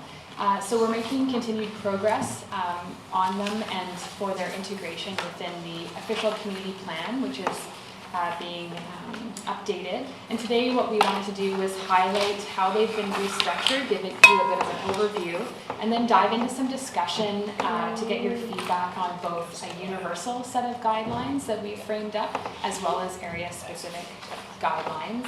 And the big purpose is trying to identify and just get a temperature check from you in terms of are there critical misses, are there extraneous guidelines? We know there's redundancy and some things like that too, but just to put them out and initiate the conversation there. To give you a sense of overall where we are with the greater official community plan update, we are definitely in the final stages of that process. The development permit area guideline revisions that you're looking at, this work is happening concurrently with the overall update. So we are in the final phase of the OCP. We're incorporating feedback that we've been collecting through engagement as we've gone along. Our intention, just so you know, is to release the final draft of the official community plan bylaw on December 1. And we're aiming to get a first draft, a first reading of the OCP bylaw before the end of the year in December. So there's lots of work to do. We feel that we're making big improvements over our current guidelines, which are really outdated. I think before we've come before panel and highlighted that our guidelines weren't actually reviewed or updated with the last official community plan update. So these are guidelines that I actually went back today and looked, and they're, we're talking about the 1990s when grunge was big. So we're making big progress. So in terms of the big picture today for the form and character guidelines, they have been structurally reorganized, trying to clarify our intents and creating a more usable, clearer set of guidelines that follow better practices. We've refined the objectives in many of the areas, and of importance, what we've done is we've distinguished a universal set of guidelines that apply to all areas and distinguish them from a set of area-specific guidelines. Big picture, and when we've come before panel before, we've articulated the desire to really raise the overall bar for development around accessibility, greater livability, design quality, how well sites are functioning, how well buildings are being designed to accommodate the needs of people in Squamish. So that's been a big piece of what we're trying to do, and by livability, we've been talking about better integration of access to green, open spaces, play areas, gathering areas, amenity, better guidance for adequate waste management, site circulation, universal design, visitability of our homes and commercial units, those types of things. And then also we just wanted to point out that we've really made it a focus to provide more consistent direction and removal of mandatory language. So you've seen in the guidelines the way they've been structured, there's a lot of shoulds, encourage, those kinds of things, and we've actually removed the musts and the shalls, and this is an important point because guidelines by nature and through the legislation, the way we're able to apply guidelines, they're more discretionary than standards and regulations that you would see in our zoning and also in our subdivision development control bylaw. So in application of the guidelines and when council makes decisions around those guidelines, there's by nature of them being guidelines, there's a lot of balancing of objectives and weighing of trade-offs and those kinds of things. So let's just jump into the universal guidelines. We know that we put a lot of material in front of you. We don't expect that you've actually read through all of it, but hopefully you've been able to sort of get an initial sense of the guidelines there. The universal guidelines, basically for form and character, there's legislative authority that allows us to designate for commercial area revitalization, intensive residential, and form and character for commercial, industrial, and multi-unit residential. And also we've incorporated now guidelines to establish objectives for energy conservation, water, and to promote reduction in GHGs. So that's kind of those are the main purposes for which we've established guidelines. We've also kind of revisited and developed a set of overall objectives to guide form and character development more universally within Squamish. So you'll find that within the universal guidelines, and very high level we tried to craft them, and a lot of it comes from what we have now, but we've tried to augment and refine it. So it's all about reflecting and celebrating what's unique about Squamish, distinctive creative character, architectural excellence, realizing a more accessible and healthy built environment for everyone in the community, and then of course improvements around energy and water conservation and development, connectivity, high quality public realm, and functional livable neighborhoods. So those are kind of the higher level objectives that we've proposed for the universal guidelines. And just sort of breezing through, we're going to stop and then actually open it up for discussion in just a few moments. Just wanted to highlight in terms of the universal guidelines set development permit area 3, the way they're set up is that they apply to, they're designed to apply to all commercial, industrial, and multi-unit development, except for development that's already within and triggered by development permit area guidelines for specific areas that are governed by sub-area plans.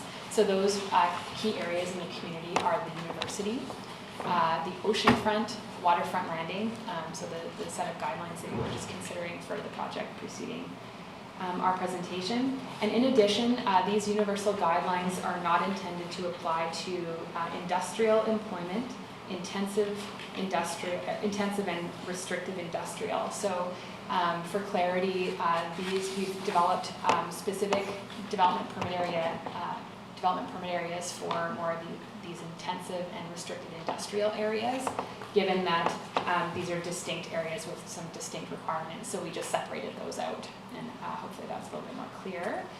This is a little roadmap that I did, and what we've distributed to you, and unfortunately it wasn't included with the original set, is a table of contents.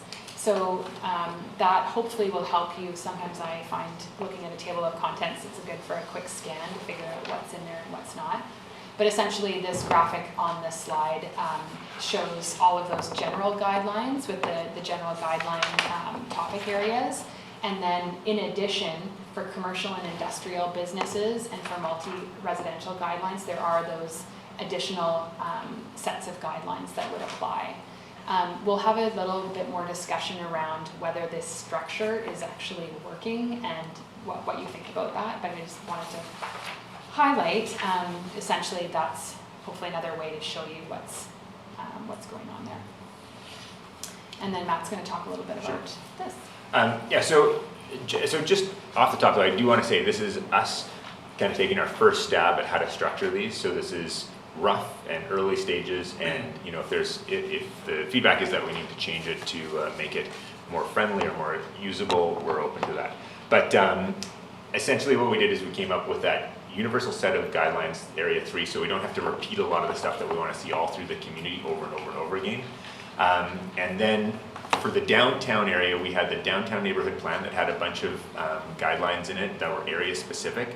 So we have this overlay of the universal guidelines that applies to the downtown area, but the specific items that are only relevant to the form and character in the downtown area, we broke out by the 4 different areas of downtown: the Gateway Youth Commercial Center, which is kind of around Cleveland, the Mamquam Blind Channel area, and downtown south, our kind of funky little zone there. So those have some additional guidelines that layer on top of the universal guidelines. We also have another layer that comes on top of the universal guidelines. That's the Highway 99 corridor. We wanted to try and preserve some elements as you're driving along the highway, some additional landscaping, some lighting, some signage stuff to try and improve the aesthetics of the community as you drive through. So that's an additional layer that goes on.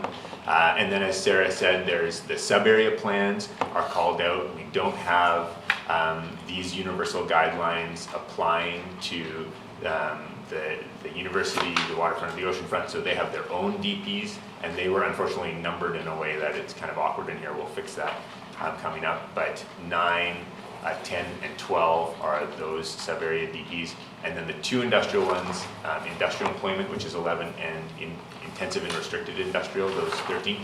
On the map there, you have at your table or up on the screen there, the light purple or the magenta and the dark purple. Those 2, the reason we've called those out separately is that with the general guidelines, we tried to go for a higher form, address a bunch of aesthetic issues and livability, a bunch of those different things that would, of course, increase the cost of development there. And for industrial, we don't want to put that level of form and character requirements on those, because we want that to be possible, to economical, to have light industrial development. So the number 11, industrial employment, that's essentially the south end of the business park and a few other areas that we are going for a lower form and character to preserve the viability of those projects. And then number 13, the intensive and restricted industrial, those are really the big industrial, like the gravel pits, the wood fiber LNG, if that were to happen in that location. Those that we really are trying to minimize the visual impacts from afar. So it's really a very simple set. So those are kind of stripped down, simple guidelines or sets of guidelines. So that's how the area specific works. What else do we have here? Guideline discussion. Okay, yeah. So now, essentially, we don't have a lot of time to talk about this, unfortunately. And so what we were going to do is start off by asking you, how do you want to interact with us on this? We really are looking for input from you guys on the universal guidelines, the area-specific guidelines, and the structure. But that's a ton of information, and we can't possibly go through it here. So we'd like to hear from you. Are you interested in giving us input into this? Do you want to set up a meeting outside of this meeting, like a workshop that's outside the regular ADP meetings, to try and provide us input, or would you rather give it to us digitally, or electronically, or email? And we have about half an hour. How would we like to use that today? So thoughts from people. Are people interested in getting engaged in this? Yeah, I think a workshop would be great. A workshop would be good. What are the specific parts you'd most be interested in talking about at the workshop? All of them? You know what I'm going to talk about. Yeah, okay, well, everybody. Each have our biases. Yeah. You know, I have my neighborhoods that work in and care the most about, so I could give you 5 points that keep coming up that affect me. Okay, The other ones, I'd probably have, just less knowledge of. okay. I think it would be helpful if like from you guys as you came to us, like with the development permit applications, is that it's noted what you're looking for from us, like what areas, so that we're not skimming over things that are just, this is the way it is, it's clear, it doesn't need to be changed. If there's areas that you consider that we could be really helpful with. Do you mean in specific development applications? Okay. No, I mean like with Specific content. Oh, specific yeah, content. but specific content, like if there's things about like certain line items on here that, We have questions around. yeah, that you have questions around and others that you don't. Okay, yeah. That would help to focus it. Yeah, because there's a lot of content here, and so I can imagine that'd be overwhelming. Did anybody read over the whole thing? No, okay, that's no problem. I just wanted to know, because I would find you and talk to you all night. But fair enough, we don't have that. Are there any crucial areas that you think have seen the most change, maybe? Like downtown's always Everything's different from what we had before. So we did do a fairly lengthy discussion previously about multifamily, and we've taken a lot of that information that was given to us by ADP and put it into the universal set, because a lot of it applied to really a bunch of different development areas, and so we wanted to take that good stuff rather than replicate it over and over again. We applied it fairly broadly. The downtown neighborhood plan had a lot of content, and a lot of it, while it was written for the downtown, again was applicable to a wide area, so we put a lot of that into the universal set. Probably the area that, like, I would really like to know if you guys think the universal set is good. Is that stuff that we want to be looking at and considering, or has it gone too far? And then the other big question, I think, probably is looking at the area-specific downtown sites, like Gateway, Commercial Center. Are those sets of guidelines right for Squamish? Do you think those are going to hit the mark to get the development that we want in this area? So maybe taking a look at that. And then the other question, like given where we're at, maybe one of the things to talk about is we had that Squamish vernacular question. Do you think that would be good to use our time today about? Possibly. What do you have? Do you have thoughts about what you'd like to use it? Yeah, I mean, I certainly think that this is a big opportunity for us to revamp these guidelines, and certainly the OCP and the guidelines, it's a living document. We're going to make progress. We won't be able to, like, just given capacity and timing, we won't be able to tackle all of it. But I think for this initial wave of revisions, I think being able to have ADP try and comment on the whole, but with the specific, I guess with the lens of what are the major deficiencies that you're seeing in projects coming forward, that you feel like, to Chris's point, that you feel like they're coming up again and again. So had we covered our bases to address those big issues and deficiencies that we feel like we're bringing up time and again, to make sure those are covered, and then there's sort of all the other nice to have guidelines that sort of fill in around those core guidelines that need to be there. So, I mean, multifamily is, I think, our biggest form of development. And, like we talked about the aprons today, not potentially being long enough. That would be something for me. And then also, we talked about the vegetable gardens, that we just touched on that a couple of times today. So, where would that fit in? So we have guideline content around encouraging those uses in they're probably in the landscaping section of the general guidelines and I think maybe the multifamily guidelines. And there's extensive content that's been added around multifamily, and then there's been stuff added about the gardens. Kids play areas and all. We've got a bunch of stuff about the open space. And so if that's an area that you're interested in, it'd be great to take a look at it and then tell us if you think we're on track. That's what we're really looking for, is like, if you have areas of interest and you can take a look at them and let us know if we're on track, that would be really appreciated. And maybe this is not the format that's going to work given the volume of content, and that's one of our worries about bringing all of this to you. There's so much information, it's gonna be hard, but would people be interested in taking time at home to look at it and provide us feedback? That'd be another way to do it. I don't know, what do people think would be a Well, I good think method? very specifically, just like the whole grouping of the building form and massing is something that we, collectively all kind of, find similar things coming up in similar projects, less so than like we did 3 years ago, but it's still, I think making those up to date are definitely in our wheelhouse of what we can bring to the table. Just me. And then even if we looked at that as a whole, and then the other areas that you guys felt that you could, that you'd like input on, that you were more specific on those ones, might be a way of approaching it. Okay. I think if you're open to digital, like, whatever Very much text document, it's Absolutely. easier for people to digest at night, so we can send you their own points. I could say a few now if we're getting into it, if you want some, but I don't want to take up. Yeah, it might, just because it might not be the best use of time to dig into individual comments at this point. I don't know, what do you think?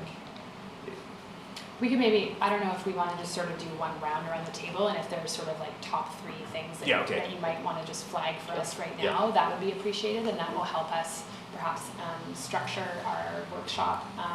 What I'm thinking is maybe the best opportunity is to send out an email to all of design panel, solicit written comments for those that want to provide written comment, and then we'll put out a suggested, maybe a couple of options for different workshop dates, and it can be more of a casual thing, and we can host it here in council chambers, and for those that are able to show up, and we can sort of talk through and workshop the guidelines that way. So we could offer those 2. And maybe I should ask a question, because it won't be in our regularly scheduled time. Are there people that, in general, do people feel like they would have the ability to participate in a workshop like that outside of their regular scheduled time? Is that something that people could do? And would it be better if it was during business hours or in the evening? Business hours. Business hours, is that a common theme? Yeah. For me, it'd be better if we just threw it on an hour and a half before ADP. Yeah. Save the trip, it's more efficient. It means we're a bit longer and tired, but Yeah, no, I just appreciate that. But yeah, I think the idea of doing it beforehand, because at the end of a 4-hour meeting, I don't think we're all quite as fresh as we would be if we started with that. Yeah. Maybe do 3 neighborhoods to focus on versus, I think the last workshop we did every neighborhood. And Yeah, that's too much. Try a 9-hour council meeting. Not selling me. Okay, so we're looking at possible trying, okay. Do that. But we can do a round. Did you want to do a round? Okay, That's yeah, a good okay, idea. sure, that sounds good. Yeah, there's lots of value in discussion around Mhm. here, so if we can pick a few that we can talk about and discuss. Well, I think just like Sarah said, just the once around and everyone voice what their pick is, and that'd be interesting just to see the contrast of just right off the cuff what everybody sees. So we're going to do a round of comments and then a discussion. Sound good? Okay, yeah. Who wants to go first? Guy that spoke last. I'll throw it out there. Sure. I can think of, definitely building materials and colors. I think making sure that is updated to include more contemporary building materials, and if anything, leaning more towards industrial type of materials, even in a residential setting, and with a high value placed on durability in this particular climate. Another thing would be roofscapes. That's something that we've currently had brought up too, is seeing these multifamily ones and in the commercial ones is a more interesting but also definitive, what's the word? Trying to be more considered in how the forming of the roof lines is being done. Like if you're gonna build a box, then own the box and make it the best box you can make it be. Don't make it just be that that's what you're gonna do to build as cheaply as you can. I think Chris had mentioned earlier about getting into more interesting roof lines and getting away from, just these truss roof 12 pitch things that we keep seeing over and over again that end up really increasing the visual massing of the buildings. Do I have any three right now? No. Solid, thanks. Let me just go ahead. I like the idea of a universal DP. Yeah. But then you lost me when you said it applies to this one, but not that one, and this one, and not that one. Yeah. So that needs to be really obvious, even if you state it after each DP that applies includes 1, 2, and 3. Okay. Or something like that, because it's like, well, it's not really universal, it's kind of universal. Yeah. But I think that's really valuable, and then you're not having to redraft other DPs and just repeat the same shit and end up with a document 10 times as long, right? You gotta be really careful then that they don't conflict. I think design guidelines, should promote good design. Doesn't matter what era, what stylistic milieu we're in at the time. So when you start picking certain colors and picking certain roof forms, then I think you're dating your design guidelines. And I don't know how do you just encourage good design, right? So picking style. Good design. Good design. Timely appropriate. And then down to specifics like lose things like shipping containers. It should be temporary or unsanctioned temporary structures, because shipping containers will disappear and it'll become bubbles or something, right? So just avoid that stuff that's right now topical. That's my thoughts. I think building on top of the look of a building, trying not to. I think my concern always with sort of words on a paper is trying to limit people based on the words on the paper. Rather, don't be so stringent in that way. I guess that's the purpose of things like design panel, right? Is to just review the design for what it is, based on certain reasons, and allow those reasons to speak for themselves, rather than say, no, you must use shingles in this area, or whatever it might be. And the other thing, I don't know if this really relates to this, but broader brushed is about the 2040 plan, just understanding kind of what the general overall opinion was for that direction, what was it that people wanted, and how are we going to achieve that, and also just looking at, in terms of building typologies that kind of came up today, it seems like everyone wants to build row houses at the moment, but I don't know if that's something that's being addressed in the guidelines at all. So what was the last comment? About typologies of buildings, whether that's being addressed in... encouraging a broader range of technology. Yeah, because we're seeing a lot of one type, and it's almost like there's one style of building that's flamish at the moment, so that's my main comments. The longer you get, the more on the list you get.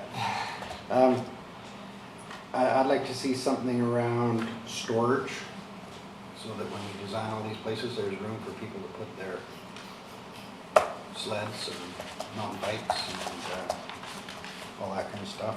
And That's what the garages are for. well, that's right. That's the trouble. But just some conversation about that. So I guess parking. But everybody says, like Shan said, she drove through that one development, and you've got an 18-foot apron and a 24-foot crew cab with your sled on the back, parked out front.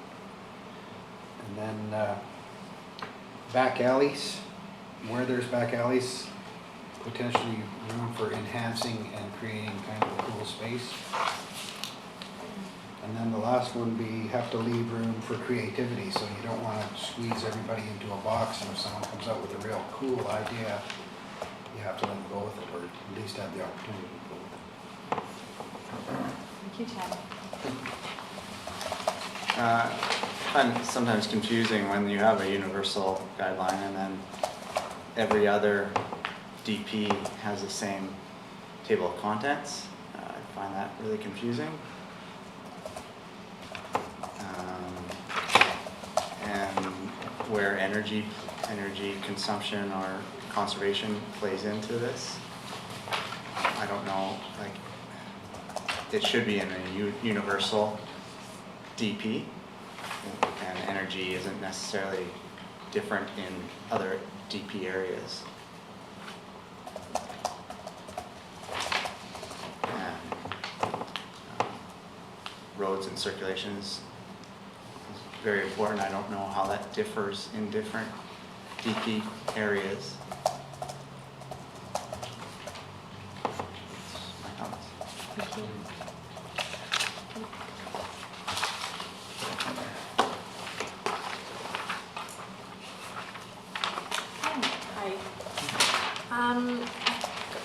Guidelines are a tough one for me because they are guidelines, and so I feel like when the language says you can do this for this purpose, it doesn't really work. I think,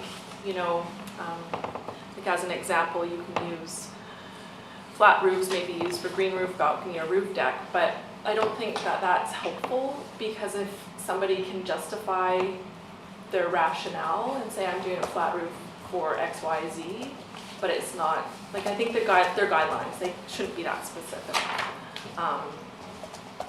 That's a big one. I think a universal guideline is really great. I don't know how you'll resolve that within each node, but to look at Squamish as a whole is really important right now. Working within these, it's very, it feels really broken up. Yeah, so. So similar comment, I think the guidelines are great, but pulling away some of the specificity might be helpful, maybe replacing it with just broader objectives so designers can come up with more creative solutions to whatever the objective the specific provision is trying to accomplish. And the second question was really more of a question. So on things like building and massing, how will these guidelines relate to the actual zoning? So for instance, the zoning has height limits and density constraints, but you have these guidelines that are like, well, you really need to articulate, not make it look like a monolithic building. To me, it seems like there's this inherent conflict there, because you don't want it to look like a box, but at the same time, your zoning, kind of sets you into a box. And I guess, is there a way to allow those to be, I don't know, a little bit better integrated? Yeah, maybe if I might just interject and speak to that, because I think it's an important point for discussion and understanding. We are also, like, once the OCP is done, we're going to start doing more work around overall, and there's actually in fact already work happening to try and look at different interventions and figuring out how we might be able to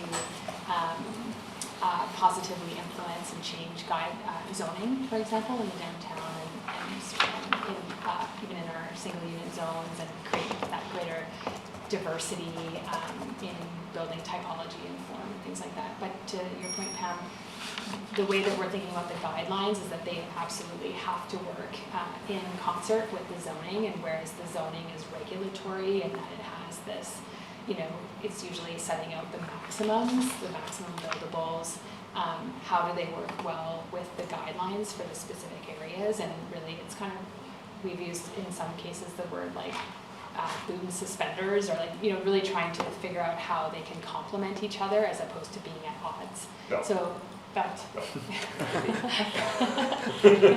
awesome. Your boots are holding up your yeah, pants. So anyway, we're trying to figure out how they can be married together and complement each other and work and function well.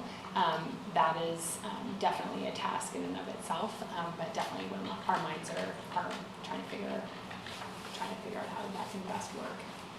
And so in that way, knowing, like if we have comments around the guidelines and knowing the zoning within specific areas, and if you are able to call out or flag where there's maybe some major issues and areas of conflict where they are not functioning well together, then that's definitely something that I think maybe we could workshop actually because, yeah,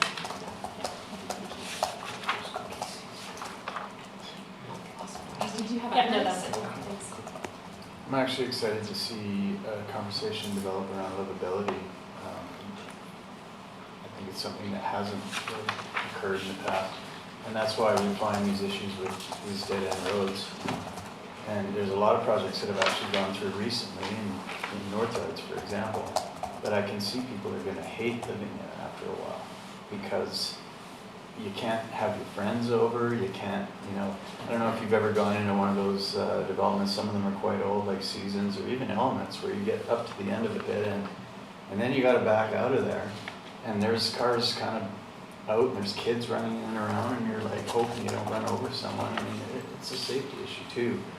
And that's why I sort of look at this and I go, you know, as we went through this, why is ADP commenting on something that really should have a strict set of guidelines to begin with about road ends, dead ends, and all this sort of stuff is almost a more technical thing than you know, an opinion than how it functions.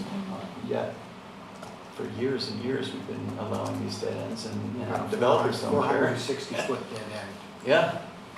Well, Yeah. dead end's fine, but you need a mid-block turnaround or end-block turnaround. Yeah. That's a good point though with it being, I mean, it's annoying anyways, but that's a safety issue when you've got young kids, and that's exactly the type of people in Squamish that are moving into townhouses, is you do not want to be backing up any more than absolutely necessary. Yeah. When you've got young children that are below rear view mirror height. And it's livability. I mean, these people have to live there. We should be looking out for, you know, developers trying to. We're all trying to minimize the space to find more green space, more common area, obviously, but at the expense of how we live on our paved areas is kind of, you know, I know the people in Shannon Estates would give their left ear just to give up some of that green space they have in the middle of there for a little bit more visitor parking and circulation area on the other side, and that's a fact. Every single person that lives there says the same thing. So. And that's what affects adjacent properties too, a spillover. When that's full, I wonder where they can park though, because of course the government road going by there is no parking stalls on it, so what happens? And how far do you have to walk? You know? I think livability is a good point, because that applies across the board to a lot of items. I hate to say no dead end roads, because, you know, as long as you get the turnarounds, you know, that's how we want to encourage people to get to that neighborhood, is to take the trail, don't take the car, right? So the roads do that, and you get there some other way. So, Great for street hockey and playing. So just as long as it's livable and safe, right? Well, and I think, you know, even up to a few years ago, there was an issue, I remember that coming up with one developer that we were commenting on the number of units that were on the property, and it was basically a make or break thing about whether or not it was viable given the marketplace. I mean, whatever their profit margin was gonna be, but you know what I mean? Like, it was the difference between them doing the project and not doing the project by removing 3 or 4 units off of it.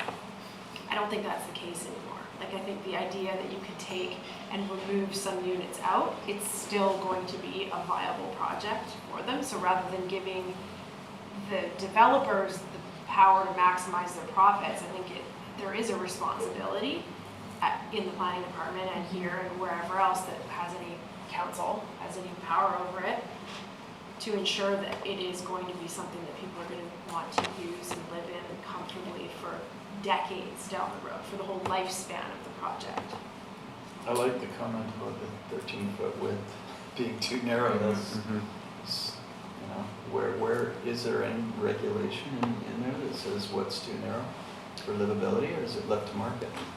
Are you talking about like an internal starter road or? No, just Oh, units. no, units. Oh, I'm sorry. Okay, I wasn't aware of that. You're just imagining. Yeah. But then, you know, Yeah. maybe a micro unit is going to be 13 or 12 or 10, right? If that's what they're doing, no, but that's not what they're doing. No, should that have Yeah, a if they're DP not, then? Micro it's still units have a DP. $700,000 Whereas to, everything you know, else has buy to be them. That's not 15 less. affordable, Yeah. so it's not solving any problem at all. Thank you, sir. What's your name? I can't see John it. Jervis. John, yes, thanks. Yeah, I mean, I guess I would just echo livability, and I'm looking at it from an aging in place standpoint. If somebody breaks a neck, how are they gonna live in a home? They've got stairs, so nothing new from me. We have some language in there. Actually, Sarah was helpful. She gave us some of her top priorities as well when we were like a few months ago, 6 months ago maybe. And so then I started looking at some of the guidelines and language around visitability. We can never say that word properly, but just, and you know, even seeing projects that have been built in the last 2 or 3 years where small design changes would mean a lot Massive and impact. massive impact in terms of universally accessible units and where people can actually come and visit. And so it's just a matter of making sure that we have guidelines that support and drive that. And something else too, for the areas, the development areas, like the other portion of like the Garibaldi Springs, there was areas that were affected by FCL and areas that aren't. That maybe that is something that can be put into place for accessibility, that there needs to be a higher concentration in multifamily of accessible units in areas that aren't affected by FCL. Because there's nothing you can do about it in the areas that it is, that you've got mandatory. But it's still garage. possible. I mean, if you've got a development, and you raise the whole land and you're coming through the garage in the back lane, you can still get to the main floor of the house if there's stairs in front. It's just, it's a consideration from the very beginning, like, hey, yeah, we want these houses to be visible. And then that way then it has an enormous impact.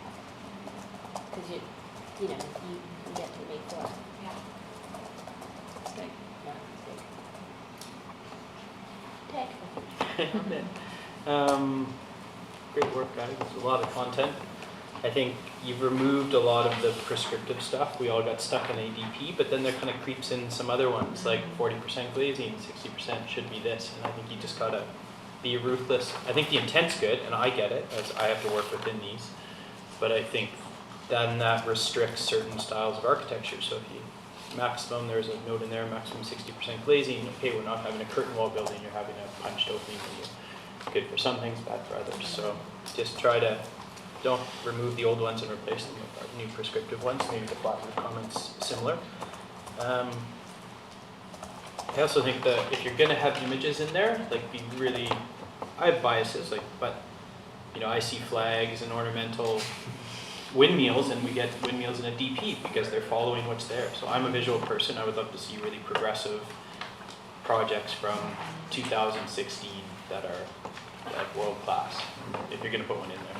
And I think also some of the sketches, don't have setbacks that maybe some of the guidelines allude to. Can we pause for just one moment? That's definitely a topic that Matt and I have been talking quite a bit and kind of getting different opinions on, and certainly the set of guidelines that we have now, they're so outdated. And so on one hand, there's the sense that maybe we should actually remove all of the guidelines, all of the images, because they inevitably become outdated within 2 or 3 years, and OCP amendments do take time and they don't happen every day, and so I'd support that. Yeah, because even I noticed the new roof line image that was in there, and it was newer, but it was still prescriptive and not how I'd like to see them. So I would support that. I don't know, the one big one that always jumps out at me is setbacks to second stories on Cleveland. Like, why are we being nostalgic about buildings that are falling down and aren't viable things to maintain for the next 25 years? I know it's public pushback, but if we think 50 years down the block, that's just an out. If we're creating something that's not good architecture, the right density, good energy performance, I don't know how that's still in there. Boils my blood, Yes. Which I know you know. Yes, So, yeah. And then to Shen's comment, the challenge with thinking all developers are making that much money, have room to grow, is all these requirements, consultants, soft costs, servicing costs are incrementally creeping up every year, as are building costs. So we're selling for higher, but the soft costs on projects right now are staggering. They're triple what they were 10 years ago. So it is easy to say, and I think some developers are maybe, a little more take advantage of that. The small ones, not so much. The big ones, like we just saw today, we should be leveraging so much more out of them. Like no way those guys should be doing all townhomes and just banging up Part 9 buildings and selling them for $1 million. Like those are we have so many projects like that, oceanfront, waterfront, Garibaldi, I'm sure there's lots more, Chikai, like we should be securing land for the affordable housing, like I brought up in Garibaldi, or for a community center, like get the district to retain some assets like that, and I think that should be somehow in the OCP guidelines. I think what always comes up in ADP, which is probably why we're just seeing it a lot, is the townhouses and maxing them out, and the amount of density we get relative to the amount of bedrooms of these units, relative to the amount of cars and garbage collection. And it just seems to be too much happening with no guidelines, and the Strata Road conversation that's too narrow for all this to happen. So I feel like over the past 2 years, that's been the one that every project I don't know if we've seen one that really works right off the crack, or isn't too dense, or has all these issues. What was it, 38 comments, right? Yeah. So I think that's a big one for multifamily. I don't know why Squamish is. I mean, it's the cheapest building to build to make the most money on. It's true, right? So Yeah. What we'll do is when we send out, you have the document already, but when we send out this email, we will also provide you with the edits to the housing section, policy section of the OCP.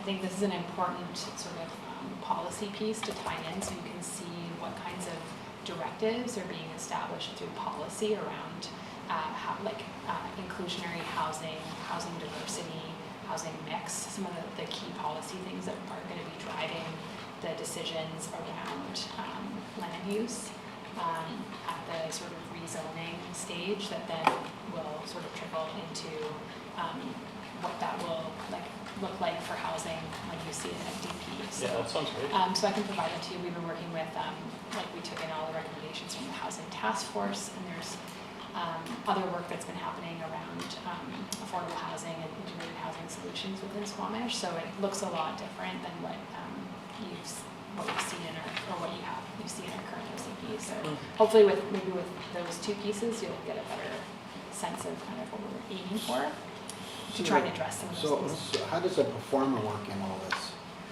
Because I see a lot of these too, and I'm going like, that guy's making a lot of money on this one, oh, he's making a lot of money on that one.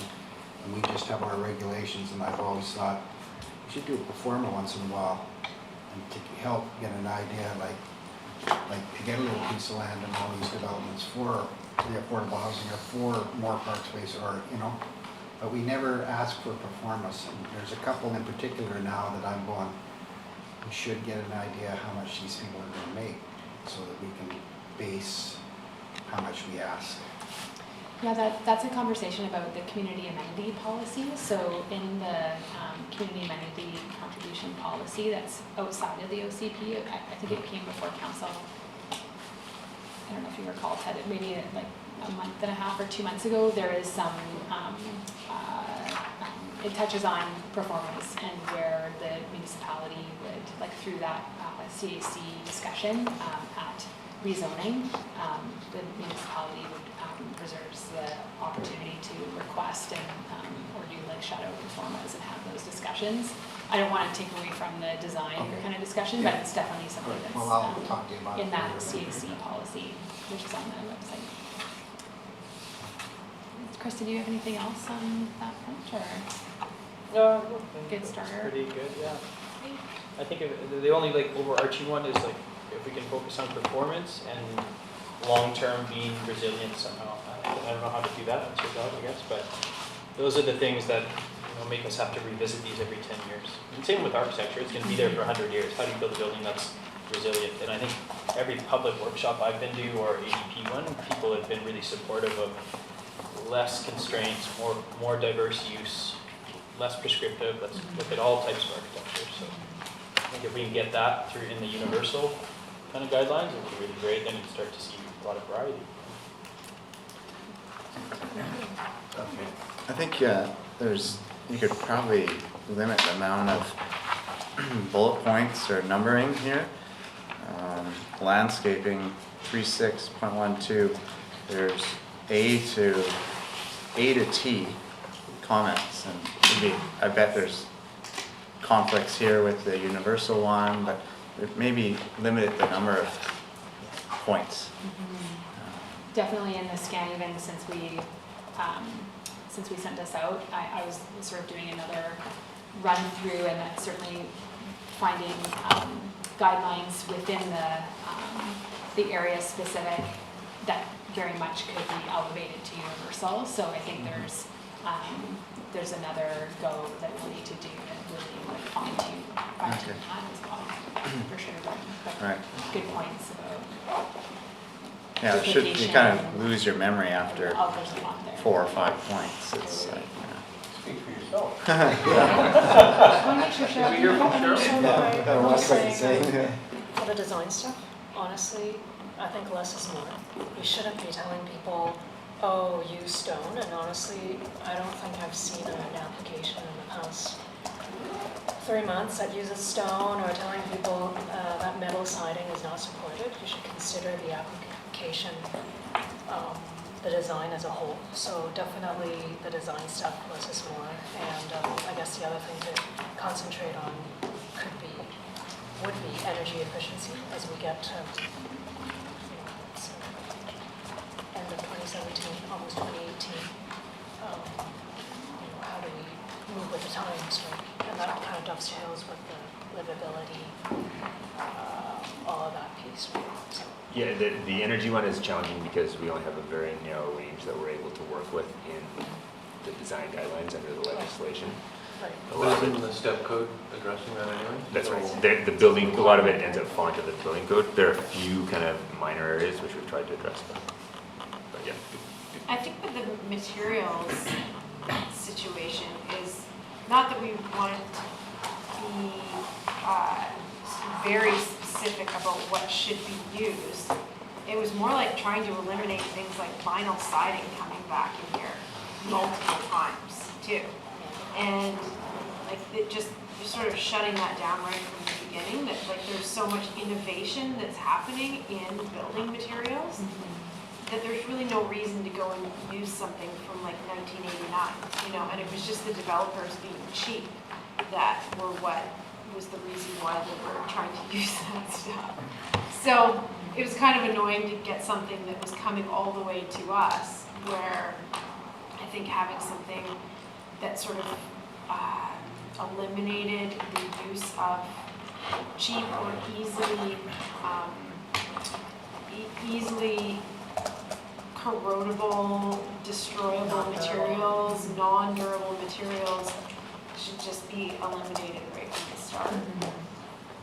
Yeah, Like kudos to somebody being innovative with something new or different, and we've seen that. We've actually really seen that in the last year or so, that there's been new materials coming in, and that's great.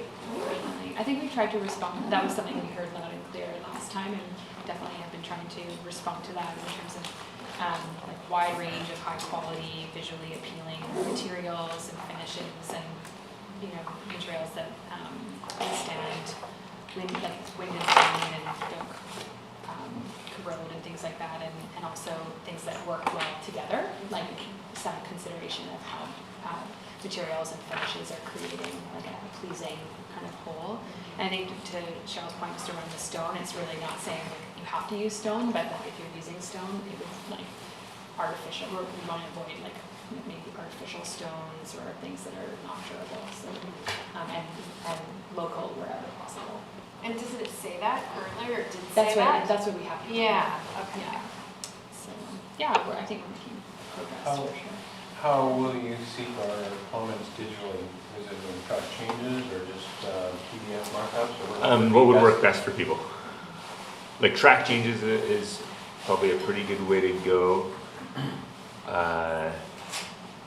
Like in the end, we're gonna have to retype it all. PDF that you. Yeah, PDF comment. Or just a list of comments with the reference. Yeah, probably the easiest for us would be if you reference the numbers, and like if you have a Word doc and you say 4.213, Oh, okay. That would probably be the easiest, but if it's easier for you to just work in the actual document, you know, in the end, why don't you choose the format? Because we're gonna have to end up retyping everything regardless into the document. So there's no real simple way to do it. We're gonna end up doing the work on our end. So why don't we make it as easy for you as possible? You find the way that works for you and provide it to us. And as long as it's clear what you're talking about, we'll get the information in. Yeah, I just wanna highlight like your insight into these guidelines and, you know, in particular specific stuff, like if, you know, there's some real general comments we're talking about, you know, performance-based, not prescriptive. That's great, we would love to do that, and if you see things that you think are examples of that, like, let us know, here's an example of that, here's an example. The more specific your information, we'll incorporate that, and the better the guidelines will be. So, you know, don't hesitate to get specific about the guidelines you like or don't like, and provide that info to us. Do people feel like they could do a digital submission on the guidelines, like take some time and look at sections that they're interested in and provide it back? Okay, that would be fantastic. Did you email this out to us? Yeah, I think I have. I have emailed it out. It has gone to ADP. Did everybody get it through email previously? You did, yeah, okay. What's kind of a time frame in which people might be able to provide that feedback? Yeah, a couple weeks. A couple of weeks, would that be possible? If it's any longer than that, it's gonna end up getting buried. Okay, so 2 weeks?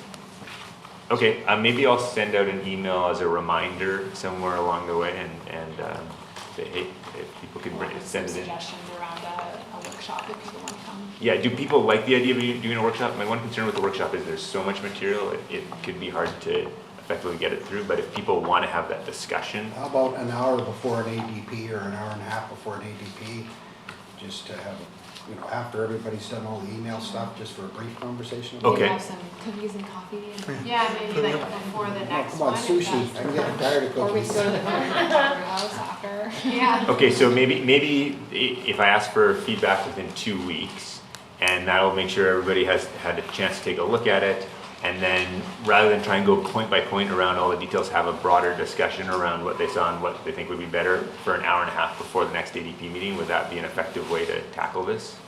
Do people like that? Because then all of us, our heads are gonna be more in the game. In it, of yeah. The things that we've done, and you would have had a chance to compile them together and see where Yeah. there's a lot of concern, or maybe really conflicting concerns. Yeah. And there's, you know, And we may even be able to, if we get feedback in 2 weeks, we might be able to come up with a revamped version before the next meeting. Well, in fact, we will. We'll have a revamped version, so we can maybe bring that and you can take a peruse of it and see what you think.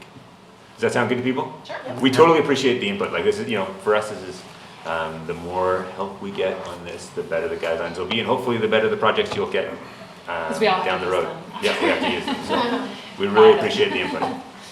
Thanks so much. Thank you so much, everyone. Appreciate it. All right, I guess we need to. Oh, right. Motion Do to we still have enough people here? Council status? council status, was there any? No, we're good. Good. Council's good. We're good. All right. No, the only one was Karen about the vegetable gardens. That's the only council input I got. Okay. All right. Meeting adjourned.